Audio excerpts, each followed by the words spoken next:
চান বলেন। তখন উনি আমাকে বলল যে তোমার আমার বন্ধুর সাথে এক রাত কাটাতে হবে। তো এভাবে ওরা না মানে একটা পর্যায়ে এমন হলো যে আমার সাথে কেউ যদি টাচ লাগতো তখন ঝাড়তো, উফ কি জানি লাগলো, মানে একটা রোগ ছড়ায় গেছে।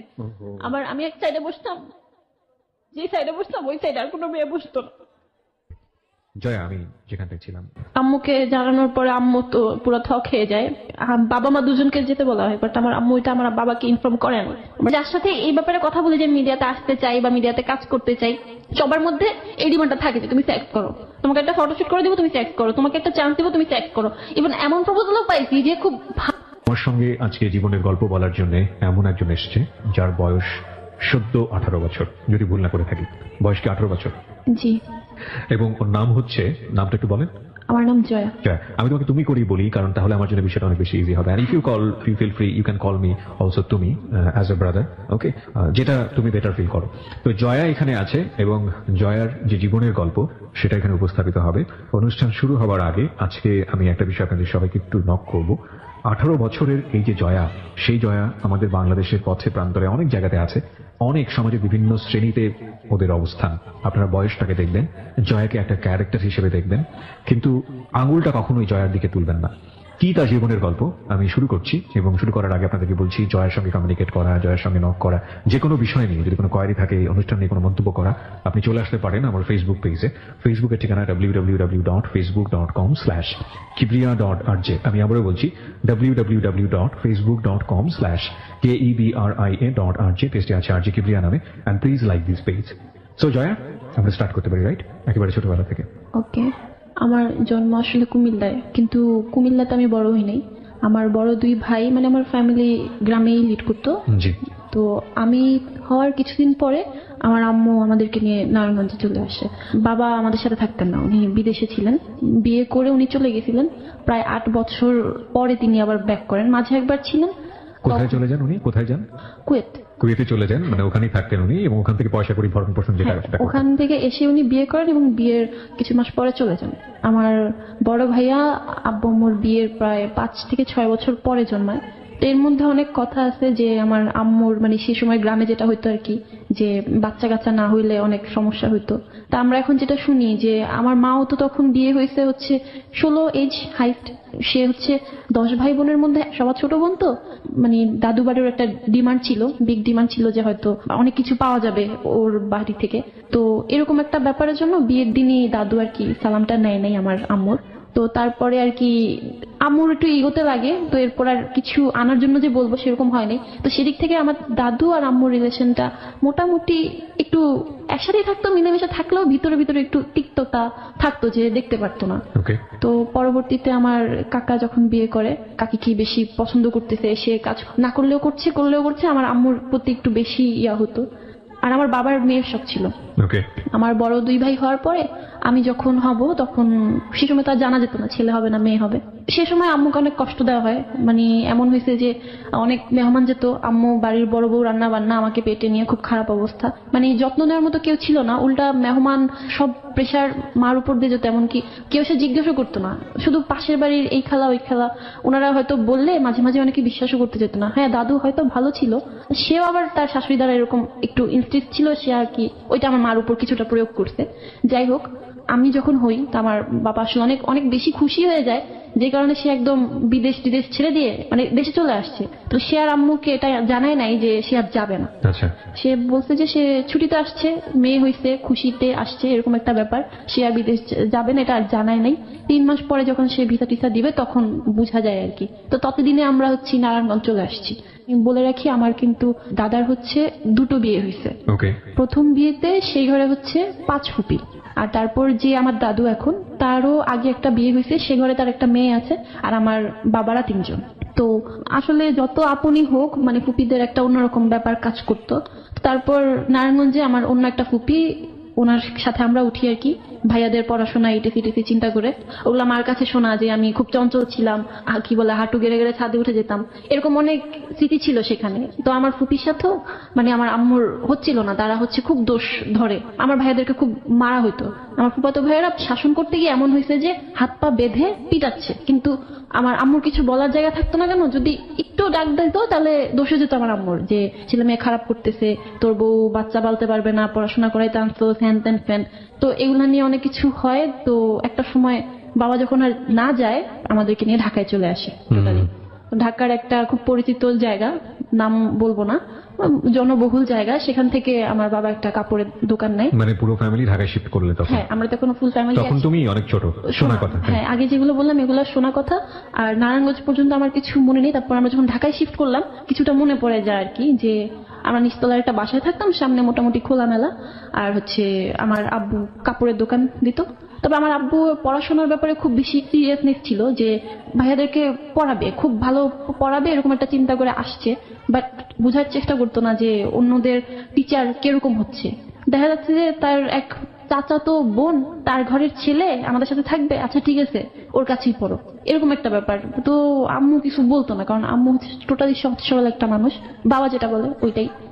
রেজাল্ট ভালো হয় না, দোষ পড়ে কাকি বলে না, মানে আমার আম্মু পড়াশোনা করতে বলে না, তো ঘুরে ফিরে আম্মুর উপরেই দোষটা পড়ে। তো তখন আমি একটু মানে সেন্স, বা আমি তখন বুঝি, আমি হালকা পাতলা একটু বেরোতাম, একটু যেহেতু নিচতলা, গেটটা খোলা থাকলে সামনে একটু জায়গা ছিল।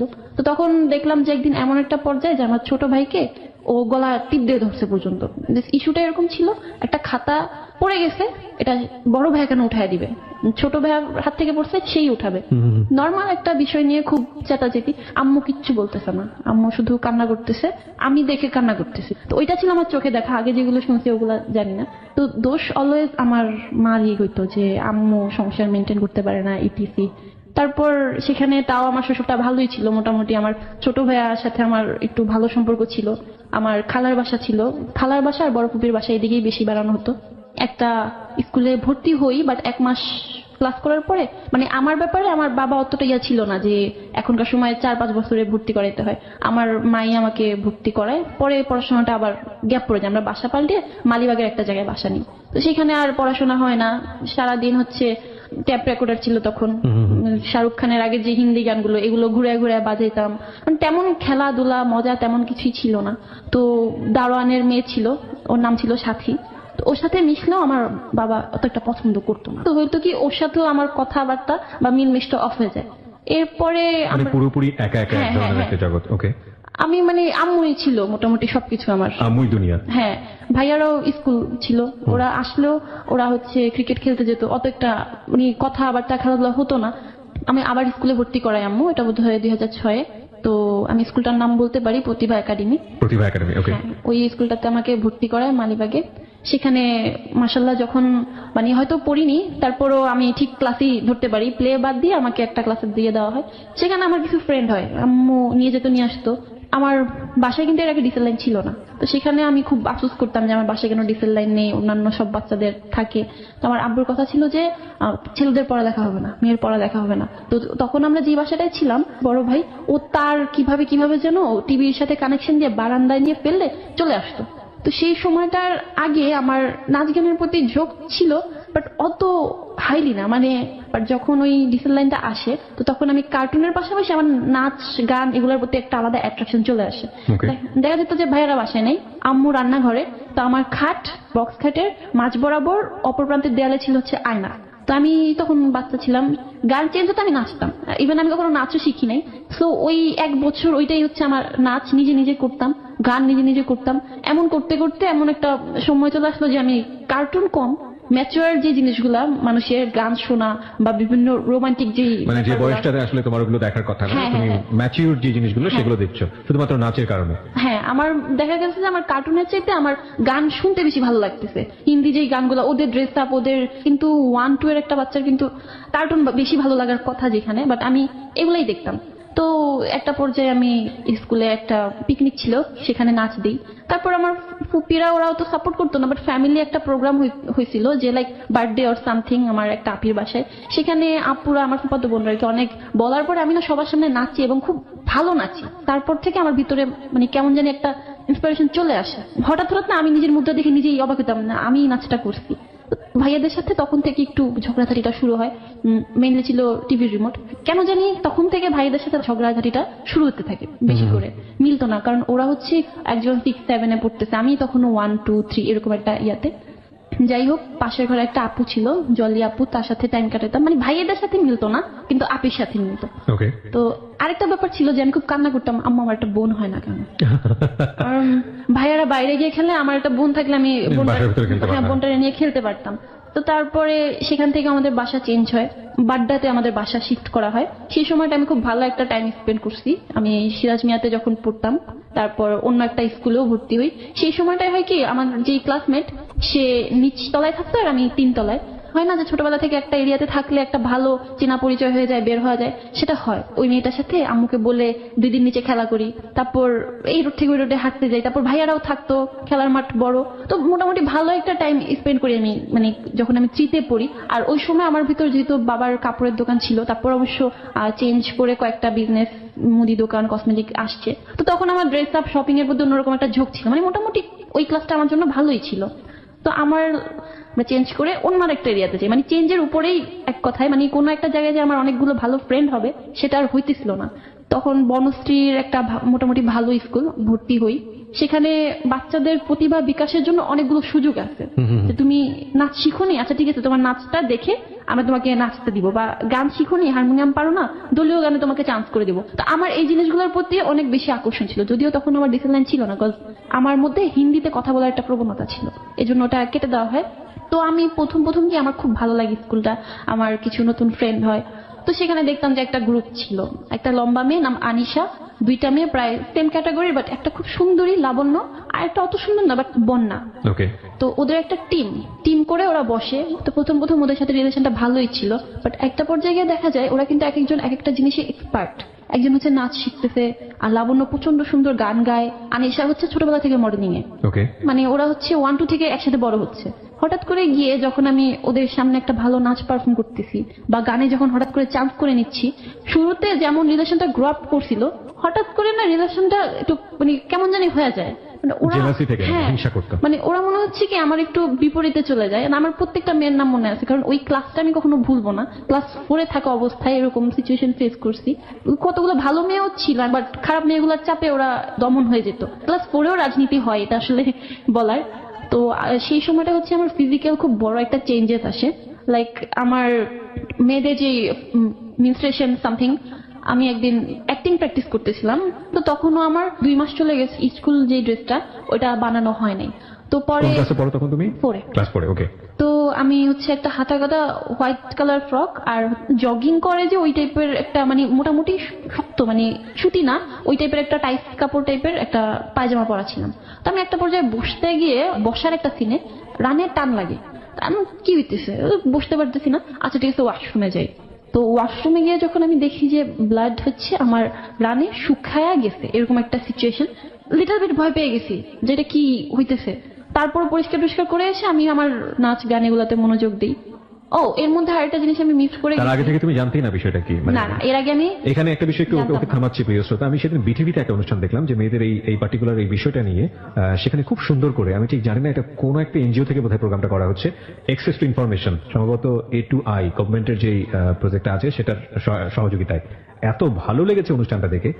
She is really good presenter and the concept of the program is really awesome. আমি প্রোগ্রামের নামটা মনে করতে পারছি না। মেয়েদের এই পার্টিকুলার সময়টা নিয়ে মেয়েদের ভিতর তো শুরু করি, বাচ্চাদের ভিতরে যেভাবে সচেতনতা তৈরি করা হচ্ছে, বিশেষ করে আমাদের একটা সময় ছিল এই বিষয়গুলো গোপন রাখা, এগুলোকে সোশ্যাল ট্যাবু মনে করা হতো। দিন আসলে পাল্টে গেছে এবং এগুলোকে নিয়ে ডিসকাশন করা উচিত। এগুলোকে নিয়ে বিশেষ করে লজ্জার জায়গা থেকে একটা সমস্যাকে না দেখাটাই বরং ভালো, বরং এই সময়টাতে অনেক বেশি ইজি হয়ে যাওয়া উচিত। এবং এগুলো যে এক ধরনের ট্যাবু করে রাখলে এটাও যে এক ধরনের জীবনে বিপত্তি আনতে পারে, সেটাও ওই প্রোগ্রামটাতে খুব সুন্দর করে বোঝানো হয়েছে। সুতরাং এই পার্টিকুলার টাইমটা, বিশেষ করে পিরিয়ডের টাইমটা, যখন ওই সময়টা আসে তার আগেই মোটামুটি একটু ধারণা দিয়ে দেওয়া উচিত যে এটা একটা খুবই ন্যাচারাল একটা প্রক্রিয়া, এটা সবাই এই প্রক্রিয়ার মধ্য দিয়ে যায়, এই বিষয়টা হয়। তাহলে এই বিষয়গুলো নিয়ে কোনো ধরনের আজে বাজে মিসকনসেপশন, অতি কৌতূহল হওয়া, এই বিষয়গুলো গ্রো করে না। যে জন্যই ওকে আমি জিজ্ঞেস করছিলাম যে তুমি এই বিষয়টা আগে থেকে জানতে কিনা। আর না জানলে ক্লাস 4-এর বাচ্চার কাছে বুঝতেই পারছেন এটা একটা ভয়ের ব্যাপার, শরীর থেকে ব্লাড বের হচ্ছে, এটা তো নিঃসন্দেহে একটা ভয়ের ব্যাপার। বলুন তারপর আমি এর মধ্যে একটা কথা মিস করে গেছি। এর মধ্যে হচ্ছে আমার একজন কাজিন, আমার তো কয়েকজন খালা, তার মধ্যে একজন খালা মানে 4-5 জন ছেলে, সে আর কি আমার লাইক কেমন যেন একটা ইঙ্গিত দিয়েছিল যে সে আমাকে পছন্দ করে। এটা কি মানে বয়সে বড় ছিল হ্যাঁ, নাকি সে তোমার বয়সে বয়সে? অনেক বড় ছিল, সে বয়সে। হয়তো তখন 23-24, 23 বা 24। হ্যাঁ এরকম এই যে এটা আমি আখি নামে একটা, ওই স্কুলটার কিন্তু হোস্টেল ছিল, তো ও হচ্ছে হোস্টেলে থাকতো, তো ওর কাছে আমি শেয়ার করছিলাম, আমি বলি আমার একটা ভাইয়া না এরকম এরকম বলছে। তো আমি আর এটা পাত্তা দিইনি, কারণ ভাইয়াটার সাথে আমার যোগাযোগ হচ্ছে না, ব্লাড আবার চলে গেলাম আর কি ওই কথায়। তো সেকেন্ড টাইম আবার যখন দেখি তখন আর কি আমি কন্ট্রোল করতে পারি না, কান্না টান্না করে দিয়ে স্কুলেই? হ্যাঁ, ওয়াশরুমে কান্না টান্না করে ধুয়ে এসে ক্লাসে খিচখিয়ে গেছি। এখন আমি কাকে বলবো সেই পার্সনটা খুঁজতেছিলাম। ওকে। তো ওদের 3 জন যেটা বললাম গ্যাং করে থাকতো, তো ওদের মধ্যে আনিশা, যে ও কিন্তু একটু লম্বা করে, আমি বলছিলাম যে ছোটবেলা থেকে মডেলিং করে, ওকে কেন জানি আমার ভরসা হলো। আমি বললাম যে এরকম হচ্ছে, ও টোটাল ব্যাপারটা বুঝতে পারছে। আচ্ছা। ও হয়তো ভাবছে যে আমি বুঝতে পারছি, আমি এখনো জানি না ও আসলে কি ভাবছে। ও লাইক যে ঠিক করে আসবে না, এটা সেটা হ্যান ত্যান এরকম একটা ব্যাপার। বাট ও বুঝতে পারেনি যে তোমার এটা ফার্স্ট টাইম কিনা। হ্যাঁ হ্যাঁ, ও এরকম একটা ইয়া করে একদম পুরা একদম দেখা গেছে ধমকাধমকি শুরু করে দিয়েছে। হ্যাঁ, ম্যাডামকে না জানিয়ে ও আর কি ওর 2 ফ্রেন্ডকে জানিয়ে হাসাহাসি লাইক কিরকম একটা ব্যাপার, এরকম একটা ব্যাপার কি হয়েছে প্রভার, একটা যারা বুঝে নাই তারাও ভাবতেছে কি জানি হয়েছে, এরকম একটা ব্যাপার ছিল। তো একটা পর্যায়ে আম্মু ছুটির সময় আসে, আম্মুকে বলি, তখনও টিচাররা কেউ কিছু জানে না, ওরাই বলতেছে আচ্ছা বাসায় চলে যাও, আম্মু এমনিই বুঝবে। তো আম্মু আমাকে দেখে যে ড্রেসে কিছু হয় নাই, সে আমাকে বাসায় নিয়ে যায় এবং মানে যা করা দরকার সবটা করে। আম্মুর কাছে অস্বাভাবিক ছিল, কারণ ওনাদের সময় হচ্ছে এটা অনেক লেটে হয়, ক্লাস 4 এর একটা বাচ্চার নাকি তার মতে যেটা হওয়া স্বাভাবিক না। আমাকে ডক্টর দেখানো হয়, প্রায় 1 মাস আমি স্কুলে যাইনি, অ্যাবসেন্ট ছিলাম। যাওনি মানে কেন? লজ্জায় যাওনি? লজ্জা না, মানে আসলে আমার প্রায় এটা অনেক দিন ছিল। ও কন্টিনিউ করছিল? হ্যাঁ। তো ডক্টর কি বলছিল এই সময়টাতে? ওনারা বলতেছে যে ফার্স্ট টাইম এটা 29 দিন হচ্ছে নর্মাল। ফার্স্ট টাইমের সময় 29 দিন নরমাল? হ্যাঁ, ডক্টর এটা বলেছিল? অনেকের হয় এই যুগে আচ্ছা। নাকি অনেকের হয়, আচ্ছা। হরমোনাল কারণে হোক, মানে অনেকেরই এর চেয়ে ছোট বয়সেও হয়। তো এই জন্য আর আমি খুব আনইজি ফিল করতেছিলাম যে মা তোমাকে কি বোঝালো ওই সময়টাতে, সেটা আমাকে বলো। সে আসলে বলতেছে যে এটা হয়, এটা এখন থেকে মেয়েদের হয়? হ্যাঁ, এটা এখন থেকে হবে, ক্লিন থাকতে হবে, এটা মেনটেন করা লাগবে। আচ্ছা এখন স্কুলে যেও না, পরে যেও, আমি দেখছি। আবার আমার আম্মুর মাথায় এরকমও চিন্তা আসছিল যে গ্রামের বাড়ির আলগা টালগা এরকম টাইপের একটা চিন্তা আসছিল। আলগা টালগা মানে? বাতাস লাগা বলে অনেকে। ওকে। তখন আমাদের বাসাটা একটু খোলামেলা ছিল, আবার তো অন্যরকম একটা জায়গার মধ্যে আমরা এরকম টাইপের একটু গ্রাম্য টাইপ বাসা নিজেরাই করছিলাম, তো একটু মোটামুটি খোলামেলাই ছিল। তো হুজুর টুজুর দেখাইছে, তাবিজও দিছে। তো 1 মাস আরো 15 দিন পরে ব্যাপারটা এমন হয়েছে যে আমার সেই 1.5 মাস আগের বডি স্ট্রাকচার আর 1.5 মাস পরের বডি স্ট্রাকচার কিছুতেই মিলবে না। Totally change? হ্যাঁ, মানে শুধুমাত্র 1.5 মাসের মধ্যে দেখা যাচ্ছে যে আমার ড্রেস গুলো লাগতেছে না, আমার পেট বের হয়ে গেছে, আমার হাত মোটা, মানে আমার স্কুল ড্রেসটাই আমাকে বুঝাই দিতেছে যে আমি যে ড্রেসটা বানাইতে দিছি আর এখন যেটা পড়তেছি এটা হচ্ছে না আমার। ওকে। তো পরে এগুলো নিয়ে মেয়েরা ফার্স্টে চেতাই। বয়সন্ধিকালের একটা চেঞ্জ, এটা ফিজিক্যাল চেঞ্জও আসে, মেন্টাল চেঞ্জও আসে। এটাকে নিয়ে এই সময়টাতে খুবই ডেঞ্জারাস একটা সময়, বিশেষ করে বাচ্চাদের জন্য, কিশোরদের জন্য, যেটাই বলি না কেন, বাচ্চা তো বলা ঠিক হবে না, কিশোরদের জন্য এই সময়টার সম্পর্কে তাদের পরিপূর্ণ ধারণা দেওয়া উচিত। অত্যন্ত ব্যক্তিত্ব সম্পন্ন হয়ে যায় সেই সময়টাতে। একটা ছেলে তখন এভাবে চিন্তা করে, আমি আমার নিজের এক্সপিরিয়েন্স থেকে বলি, আমার এই সময়টাতে এমন ছিল যে আমি একটা পায়ের স্টেপ যখন ফেলবো তখন আমি চিন্তা করতাম যে পায়ের স্টেপটা ঠিক হচ্ছে কিনা, আমি যে শার্টটা ঠিক মতো পরেছি সেটা কলারটা ঠিক মতো আছে কিনা, আমাকে একটা মেয়ে কিভাবে দেখছে। এটা এক একজনের এক এক রকম আসে। উচিত হচ্ছে ছেলে মেয়ে নির্বিশেষে এই বয়ঃসন্ধিকালের আগেই তাদেরকে একটা ধারণা দিয়ে দেওয়া যেটা একটা ট্রান্সফরমেশন, এবং এই ট্রান্সফরমেশনে বডি চেঞ্জ হয় এবং একই সাথে মনোজাগতিক অনেক পরিবর্তন আসে। এটাকে ভয় পাওয়ার কিছু নেই, এটা অ্যাডজাস্ট করতে একটু সময় লাগে এবং সেই গুরুত্বপূর্ণ ভূমিকাটা সবার আগে পালন করতে হবে বাবা এবং মাকে, সবার আগে, যেটা আমাদের সমাজে অনেক বেশি অনুপস্থিত। তারপর কি হলো? তারপর হচ্ছে আর ওই স্কুলটা তো আমার নতুন ছিল, আমি কেবল ওরা নতুন নতুন ফ্রেন্ড ছিল, তার মধ্যে জেলাসি। তো ওরা না আমাকে একটু লাইক পচানো টাইপের শুরু করে যে কি হয়ে গেছোস বা এরকম টাইপের একটা ব্যাপার।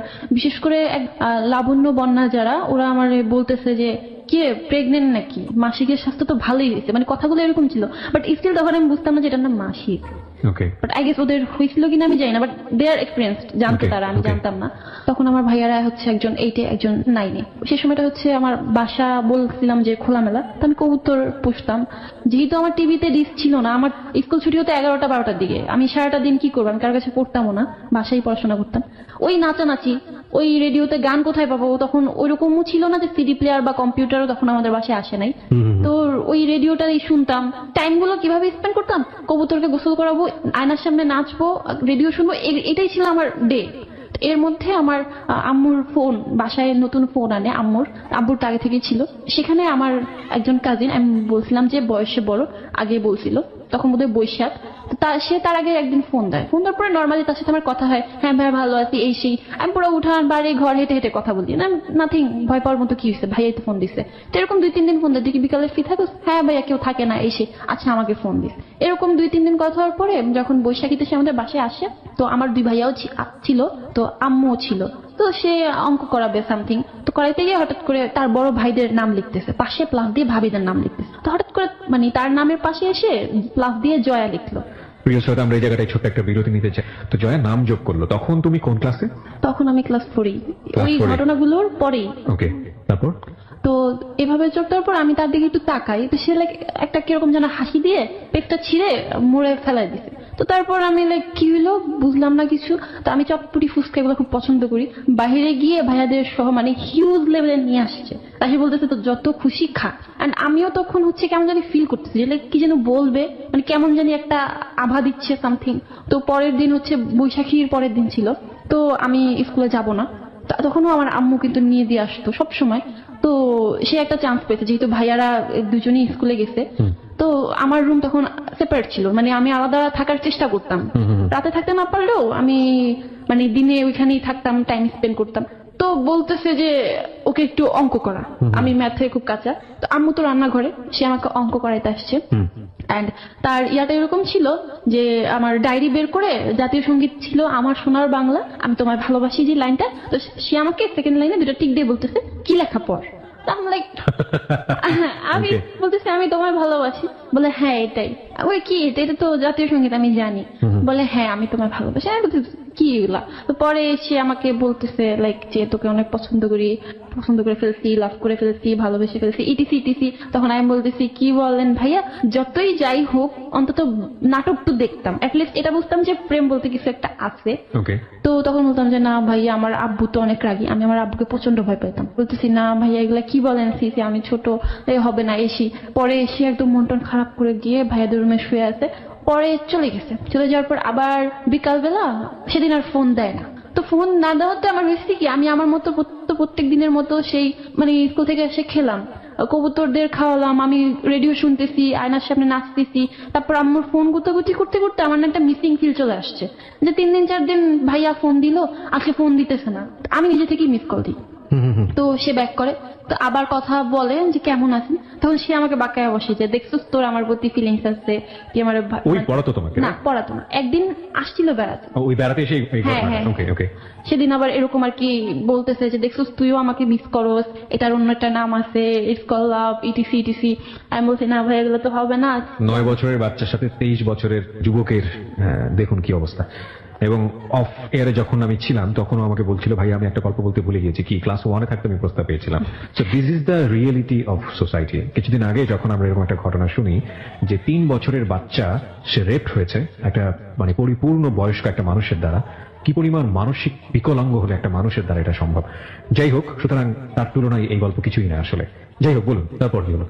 আপনি তুমি হয়ে যাচ্ছে কারণ আমি অভ্যস্ত না আসলে, বাট 18 ইয়ার্স তো এই জন্যই তুমি করে বলছো। ওকে ওকে বলো। হ্যাঁ আচ্ছা, তো তারপর হচ্ছে আমি কিছুটা মানে কথাই পেরে উঠি না ওনার সাথে যে আসলে আমি ফোন কেন দিলাম। আমার ব্যাপারটা তো ছিল অন্যরকম, আসলে আমি কাউকে পেতাম না।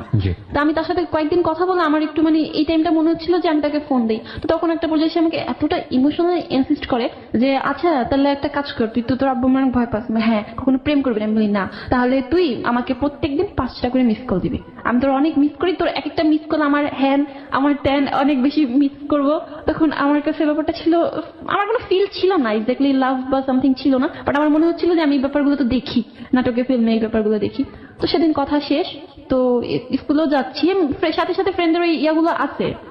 তো এর মধ্যে আবার আমার ভাইয়া যে এরকম ফোন দিয়ে এগুলো বলেও ফেলছে, এটা আমি আবার ওই আখি মেয়েটাকে আবার বলি। বাসায় আসি বিকালবেলা, তার সাথে আবার কথা হয়। তো কথা হয় না, আমি ফার্স্টে মিস কল দিই, 1 2 3 4 5টা পর মিস কল দিই, তারপরে সাথে সাথে কল ব্যাক আসে। তখন আমার ভয় করে, মানে উনি ওই টাইপের কথা বলার পরে আগে তো ইটস ওয়াজ ইজি, মানে আমি কথা বলতাম হেঁটে আম্মুর পাশে দিয়ে যাচ্ছি, আম্মু ঘুমাচ্ছে। বাট ওই দিন আমার ভয় লাগে, আমি একদম বের হয়ে উঠানের একটা কোনায় এসে ফোনটা রিসিভ করে যে আপনি কল কেন দিচ্ছেন ভাইয়া, আম্মু তো ঘুমাইতেছে। আমার ভিতরে কেমন জানি চলছিল, একটা ভাব চলে আসছে। বলে তুই তো মিস কল দিবি। আমি বললাম আপনি না কালকে বললেন যে 5টা করে মিস কল দিতে, যে আমার যদি বিয়েও হয়ে যায় মানে আপনার এত কষ্ট লাগবে। মানে এতটা ছোট ছিলাম যে একটা মানুষ আমাকে বলছে যে 5টা করে মিস কল দিলে তার কষ্ট লাগবে না, আমি 5টা করে মিস কল দিতে গেছি।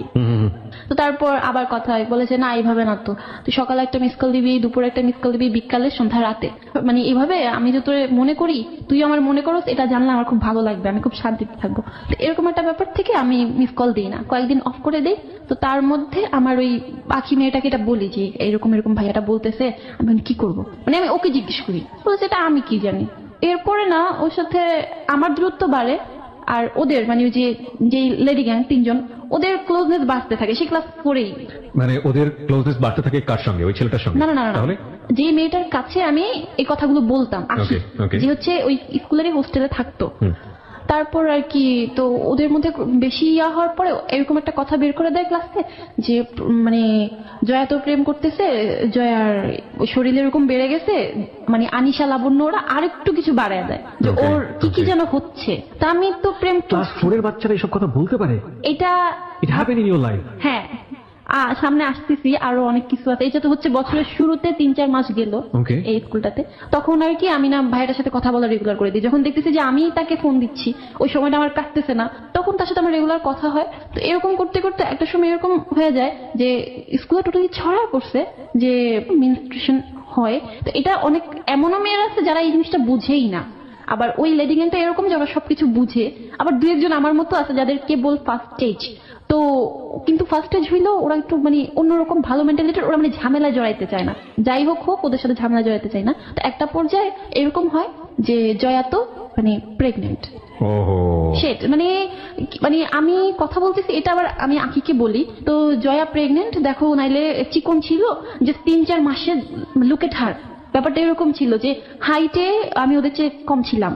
তো ধাপ করে হলো কি, আমি না লাবণ্য বন্যা ওদেরকে ছাড়াই মানে আরো 4 ইঞ্চি লম্বা, মানে হঠাৎ করে স্বাস্থ্য হয়ে গেছে। বলতেছে যে, আর আমার পেটও একটু বের হয়ে গেছিল খাওয়া দাওয়া। তো বলতেছে যে জয়া তো প্রেগনেন্ট, এরকম একটা ব্যাপার। তারপর ওরা তো কিছু বললাম যে একটা দল ছিল যে কিছুই বুঝে না। ওদেরকে একদিন এমন হচ্ছে যে আমি টিফিন কিনতে নিচে যাব, বলা হচ্ছে যে কলম খুঁজে পাচ্ছি না, সেই লম্বা মেয়েটা আনিশা। আমি ব্যাগটা খুঁজে, আমার ব্যাগে নাই। আমি সার্চ করে নিচে চলে গেছি। আসার পরে জয়ার ব্যাগে কি থাকে দেখছো? জয়া কত খারাপ খারাপ জিনিস আনে। আমার ব্যাগে জাস্ট পেট ছিল, বাট তারা এই পেটটা বের করার জন্য, মানে pad? হ্যাঁ প্যাড, Okay. সেই প্যাডটা বের করার জন্য আমাকে চোর পর্যন্ত বানাইছে। মানে তোমার ব্যাগে Somehow- কলম আছে, সুতরাং সবকিছু বের করো, তারপরে তোমাকে প্যাডটা বের করে দেখাতে হয়েছে। সামহাও যারা মানে ক্লাস 4 এর তো হয়তো কিছু বুঝে, মানে বেশিরভাগই বুঝে না এটা কি মেনস্ট্রুয়েশন সামথিং কি। আজকের এই শোটা যারা শুনছেন, বিশেষ করে যারা অ্যাডাল্ট আছেন, বয়স্ক যারা আছেন, তাদের জায়গা থেকে এই শোটাকে এন্টারটেইনমেন্ট হিসেবে না নেওয়ার জন্য আমি রিকোয়েস্ট করছি। এটা একটা সোশ্যাল রিয়েলিটি। আপনার কাছে মনে হতে পারে খুব ফালতু একটা বিষয় নিয়ে আমরা কথা বলছি, but this is a very very very important. আমি 3টা ভেরি লাগাইছি, 3টা ভেরি ইম্পর্টেন্ট বিষয়। এবং কজ একটা বাচ্চার জন্য কি পরিমাণ মানসিক টর্চার হতে পারে, আমি ওই বাচ্চাগুলোকে মিন করছি এই কারণে যে তারাও আসলে কি ধরনের মেন্টালিটিতে বড় হচ্ছে আমাদের সমাজে। দেখুন, এই বিষয়টি নিয়ে যারা ফান করছে তারাও জানে না যেটা একটা কত বড় রিয়েলিটি ন্যাচারাল লাইফে, এবং এটা নিয়ে আসলে ফান করার মতো কোনো বিষয় না। তো একটা ক্লাস 4 এর বাচ্চাকে যদি এইরকম একটা সিচুয়েশন ফেস করে ক্লাসের মধ্যে তার একটা স্যানিটারি প্যাড বের করতে হয়, এবং সেটা কতটা লজ্জাকর হতে পারে তার পার্সোনালিটি বিকাশের জন্য যখন তার বয়সন্ধিকাল চলছে। 1 2 নম্বর যেটা, সেটা হচ্ছে সাধারণত প্রাপ্তবয়স্ক একজন মহিলাও তো এটা লোকসমাজে বের করতে লজ্জা পাবে, ডিসপেন্সারি যেতে কিনতে গিয়ে বলতে পর্যন্ত লজ্জা পায়। তো সেরকম একটা সামাজিকতা এরকম একটা বাচ্চাকে যদি এই সিচুয়েশনটা ফেস করতে হয়, সেটা কতটা ভয়াবহ। এবং আমি খুব অবাক হচ্ছি যে ক্লাস 4 এর বাচ্চাদের মধ্যে এই ধরনের বিষয়গুলো নিয়ে একটা মিসকনসেপশন, এবং একই সাথে তাদের মধ্যে কাউকে পচানো, কাউকে এগুলো নিয়ে বাকবিতণ্ডা করা। প্রপার এডুকেশন যদি ফ্যামিলি থেকে না থাকে এবং স্কুল থেকেও না দেওয়া হয়, তাহলে এটা কতটা পেইনফুল হতে পারে। বলো, তারপর কি হয়েছে? তারপর এরকম বিষয়টা ছড়ানোর পরে তো ওরা তো বেশিরভাগই এগুলা কিছু বুঝতো না। তো কয়েকজন ভাবতো যে হ্যাঁ প্রেগনেন্ট বোধহয়, ওই যে ব্লিডিং হয়, মানে বেবি হলে ব্লিডিং হয় সামথিং এরকম, মানে মিলে ঝিলে কিছু একটা বুঝতেছিল তারা। তো এভাবে ওরা না মানে একটা পর্যায়ে এমন হলো যে আমার সাথে কেউ যদি টাচ লাগতো তখন ঝাড়তো, উফ কি জানি লাগলো, মানে একটা রোগ ছড়ায় গেছে। ওহো। আবার আমি এক সাইডে বসতাম, যে সাইডে বসতাম ওই সাইডে আর কোনো মেয়ে বসতো না। কতগুলো ভালো মেয়ে ছিল, বাট ওরা জাস্ট কিছু বলতো না। লাইক আচ্ছা ওরা বসতে না করছে, ওদের চোখের একটা গরম আছে, একসাথে বসে গেছে। আমি একটা সাইডে, টোটালি একটা সাইড, এক সিটের পিছনে বোধহয় 7টা বেঞ্চ, ওই সাইডে কেউ বসতোই না, গাদাগাদি করে বসলো। তার মধ্যে আমার আম্মু আবার আমার চুল কামায় দেয়, মাথা কামায় দেয়, এগুলো নিয়ে মজা নিত। আমি হঠাৎ করে লম্বা হয়েছি, হঠাৎ করে অনেকটা ফ্যাটি হয়ে গেছি, মাথা কামানোর পর অতটা মানাইতো না। হয়তো আগে অনেক বেশি সুন্দর ছিলাম, অনেক কিছু নিয়ে তার ওদের চিন্তা ভাবনা ছিল প্রেগনেন্ট একটা সময়। আর তার মধ্যে ওই যে কাজিনটাও ফোন দেয়। আম্মুকে আমি ফার্স্টের দিকে বলতে পারতেছিলাম না যে আম্মু আমাকে এগুলো বলে, পরে আমি কাজিনের সাথে শেয়ার করি, একদম টোটালি শেয়ার করি। আমার মানে কাজিনের সঙ্গে তুমি তোমার এই পিরিয়ডের বিষয়টা নিয়ে শেয়ার হ্যাঁ, করতে? যে হ্যাঁ আমার এরকম একটা হয়েছে, কবে হয়েছে রিলেশন না তার সাথে আমার, কিন্তু এই টাইপের কথাটা আমি শেয়ার করে ফেলি যে এখন এরকম হয়েছিল আমার, এখন ক্লাসে এরকম এরকম বলতেছে। তো আম্মুকে তখনও বলি নাই আমার হয়েছে 3 মাস হয়েছে, বা ফ্রেন্ডরা এরকম করে এরকম চেতায়। তো আমি তার সাথে ব্যাপারটা শেয়ার করতে থাকি। তার তারপর যাইতে থাকি, আমি আম্মুকে কিছু বলি না। শেয়ার করলাম ওর সঙ্গে। হ্যাঁ, আমি রেগুলার এখন আর তাকে অ্যাভয়েড করি না। আমার কাজিন ফোন দেয়, এটা কোনো রিলেশনশিপ ছিল না, বাট আমি কথা বলতাম তার সাথে। আমি আর কেউ ছিল না আমার আশেপাশে, বাট আম্মুকে বলার সাহসও পাইতেছিলাম না। একটা জিনিস আবারও খেয়াল করুন আপনারা সবাই, এই মেয়েটি যদি তার মার সঙ্গে বিষয়গুলো শেয়ার করার মতো পরিবেশ পেত, কিংবা বাবার সঙ্গে ইভেন শেয়ার করার মতো বন্ধু হিসেবে পেত, 23 বছরের যেই ছেলে, আমি জানি না এখন পর্যন্ত ওর সঙ্গে ওর সম্পর্কটা ভবিষ্যতে কোন দিকে গিয়েছে, বা এই সম্পর্কের সুযোগ নিয়ে ও কোনো মিসইউজ করেছে কিনা ওকে, এই যে বিষয়টা, এটা কি তৈরি হওয়ার কোনো সুযোগ পেত? তোমার কি প্রশ্নটা করি, তোমার কি প্রয়োজন হতো ওনার সঙ্গে বিষয়গুলো শেয়ার করার? যদি তোমার মার সঙ্গে তুমি এটা শেয়ার করতে পারতে, কিংবা বাবার সঙ্গে এটা শেয়ার করতে পারতে? আমি বাবার সাথে তো শেয়ার করার কথা আমি এখনো চিন্তা করতে পারি না। বিকজ বাবাকে তুমি ভেবে পেয়েছো বলেই পারো না। বাবাকে তুমি ভাবে রাশভারী হিসেবে পেয়েছো, শাসনকারী হিসেবে পেয়েছো। মার সঙ্গে যদি তুমি শেয়ার করতে পারতে, তাহলে আমি কি মার প্রয়োজন সাথে হতো? শেয়ার, হ্যাঁ হয়তো বা হইতো না, আমি মার সাথে শেয়ার করছি, বাট এটা আরো পরে অনেক লেটে গিয়ে করছি। এক্স্যাক্টলি। সো এটাই আমি বলতে চাচ্ছি যে বাবা মার উচিত সন্তানের সাথে বন্ধুত্বপূর্ণ সম্পর্ক রাখা। If any kind of complexity, যেখানে তারা ডিসিশন নিতে পারছে না বা নেবার আগে, তারা যেন বাবা মাকে স্মরণ করে। এই সম্পর্কটা ছেলে মেয়েদের কাছ থেকে আসবে না, এটা বাবা মাকেই তৈরি করতে হবে। আর তখন আমার এমন কোনো ফ্রেন্ড ছিল না, লাইক কেমন জানি বললো পাঁচটা সবাই ফ্রেন্ড মনে হইতেছিল, তারপর হঠাৎ করে সবাই আমার একটা বিপরীত টিম হয়ে গেল কেমন যেন। ওকে। তো পরে আমি আর Share করতে তুমি হ্যাঁ কোনো, আমি তখন না মানে একটা দেখা গেছে হাদিসের বই বের করে কোথায় যেন পাইছি যে আল বাড়িও পড়লে ভালো বন্ধু পাওয়া যায়। মানে আমার এত খুব মনে হতো যে আমার একটা বেস্ট ফ্রেন্ড থাকতো ওদের মতো। আমি সারাদিন এটা পড়তাম, আল বাড়িও এটা পড়তে থাকতাম যে আমার খুব ভালো একটা ফ্রেন্ড হবে, অনেক ভালো একটা ফ্রেন্ড হবে। তো এরকম যেতে যেতে যখন প্রায় বছরের মাঝামাঝি ক্লাস 4-এ, তখন একটা সময় এরকমই চলতেছে, মানে হয় এরকম হয়, ওরা পচায়, ইভেন মানে ওরা পারলে আমাকে চোর বানায়, পারলে টাকা চুরি করছি, পারলে হ্যান করছি ত্যান করছি, পড়া পারে না, মানে টিচার আসলে শব্দ সোর যেভাবে পারে আমাকে বলে মানে এরকম একটা সিচুয়েশন হয়ে যায়। মানে ট্র্যাপে, এক প্রকার ট্র্যাপে আমার ক্লাসের মেয়েরাই আমাকে এক প্রকার চাপের মধ্যে রাখে। তো নীলি নামে মেয়েটা আবার আমার সামনে এসে বলতো আমি জানি প্রভা তুমি এটা করো নাই, আবার ধমক খেয়েও আবার চুপ হয়ে যেত। মানে কেমন যেন একটা রাজনীতি সেই ক্লাসটার মধ্যেই। তো একটা পর্যায়ে গিয়ে, এটা বোধহয় ক্লাস 5-এর, একটা আপু, সে আবার প্রিন্সিপালের সামথিং কিছু একটা তার কানে যায়, সে আমাকে ডাকায় নিয়ে বলতেছে জয়া তুমি তো অনেক বড় হয়ে গেছো। আমি বলি হ্যাঁ আপু কি, মানে আমি বুঝতে পারছি সাথে ওরা আছে কিছু খারাপই হবে, ভালো না। তো বলতেছে যে তুমি নাকি প্রেগনেন্ট, কথাটা কি সত্যি? কে বলছে? বলতেছে না এগুলো তো শুনতেছি। মানে ওদের আসলে সহ্যই হয়নি আমি যে নাচ না শিখে আমি একটা প্রোগ্রামে চান্স পাইলাম। আমি লাস্ট পর্যন্ত প্রোগ্রামটা করতে পারিনি। আমার ফিজিক্যাল চেঞ্জ, ওদের সাথে আমার মেন্টালিটি চেঞ্জ, ওই প্রোগ্রামটা তো বছরের শুরু দিকে চলে গেছে, আমি এটা করতেই পারিনি। তো আমি বললাম যে না আপু এরকম কিছুই না। লাস্টলি এগুলা নিয়ে এমন একটা পর্যায়ে চলে যায় যে আমি ক্লাস 4-এই আখি যে মেয়েটা, ওর সাথে মিশির সাথে অনু নামে একটা মেয়ে ছিল। মানে অনু মেয়েটা আমাদের ইয়াতে দেরিতে ভর্তি হয়, শুরুর অনেক কিছু পায় নাই, তখন ওর সাথে একটু কথা হয়, প্রমির সাথে একটু কথা হয়। বাট আমরা এই কয়জন না একটা সময় এমন হইলো যে সবচেয়ে বেশি আখি এক্সপার্ট ছিল। সেই বয়সটাতে আমি মানে মানে চেঞ্জের পরেই বুঝে যায় যে আসলে সেক্সটা কি, বুঝে যাও। হ্যাঁ তখন মানে এই ব্যাপার ওদের সাথে কথা হওয়ার পরে তুমি যে বুঝে গেলে, এটা এই ফিলটা তোমার ফার্স্ট ফিলটা কি ছিল? মানে অ্যাবাউট তুমি যেটা বললে যে সেক্স সম্পর্কে তোমার বুঝে যাওয়া, না আমি it was negative feel or it was মানে too curious about this subject, যে এটা আসলে কি ছিল ফিলটা? না অ্যাকচুয়ালি অনেস্টলি যদি বলি, আমি এই সিচুয়েশনটা আমি লাইফ একবার ফেস করছি ক্লাস 3-তে থাকা অবস্থায়। Are you sure? হ্যাঁ এটা সিচুয়েশন ফেস করছো আর এটা তোমার লাইফে হয়েছে? না আমি সিচুয়েশন ফেস করছো? আমি এরকম জিনিসটা আমি দেখছি লাইফ। ব্যাপারটা হচ্ছে আমি ছোট ছিলাম, আমার ভাই ভাবির সাথে আমি ঘুমাইছিলাম। ওকে বলো। হ্যাঁ সেই সিচুয়েশন আর কি, মানে হয়তো বা তাদের নিউ কাপল ছিল এন্ড তাদের মধ্যে কোনো একটা বিষয়ে ঝগড়ার ব্যাপারে ভাবি আমাকে তুমি তো ওই জিনিসটা সম্পর্কে হ্যাঁ আমি ঘুমিয়েছিলাম, আমি তখন বুঝি নাই। তো আমাকে একবার ভাবি সাইডে আনতেছে, মাঝখানে আনতেছে, ভাইয়া সাইড করে রাখতেছে।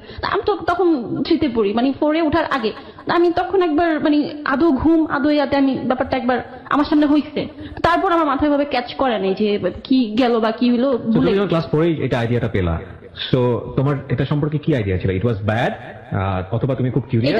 এটা আমার কিউরিওসিটি মনে হইতো যে আসলে এটা কি, বা এটা মানে কেন এরকম টাইপের একটা ব্যাপার আসছিল। বাট এটার প্রতি খারাপ ধারণা ছিল, যেটা খারাপ। এটা খারাপ ধারণা ছিল? এটা কি ক্লাস 4-এর আগে না ক্লাস 4-এ জানার পরে? ক্লাস 4-এ জানার পরে মনে হচ্ছে যে এটা খারাপ। ওকে। তো তখন ম্যাক্সিমাম বাচ্চারাই আমাদের সোসাইটিতে এই এরকম একটা মিসকনসেপশন নিয়ে বড় হয়, এবং ওরা এবং স্বাভাবিকভাবেই ওরা বিপদগামী সম্পর্কের দিকে যায়। ইনফ্যাক্ট ওর ক্ষেত্রে কি হয়েছে আপনারা সামনের দিকে গেলে বুঝতে পারবেন। বলো তারপর।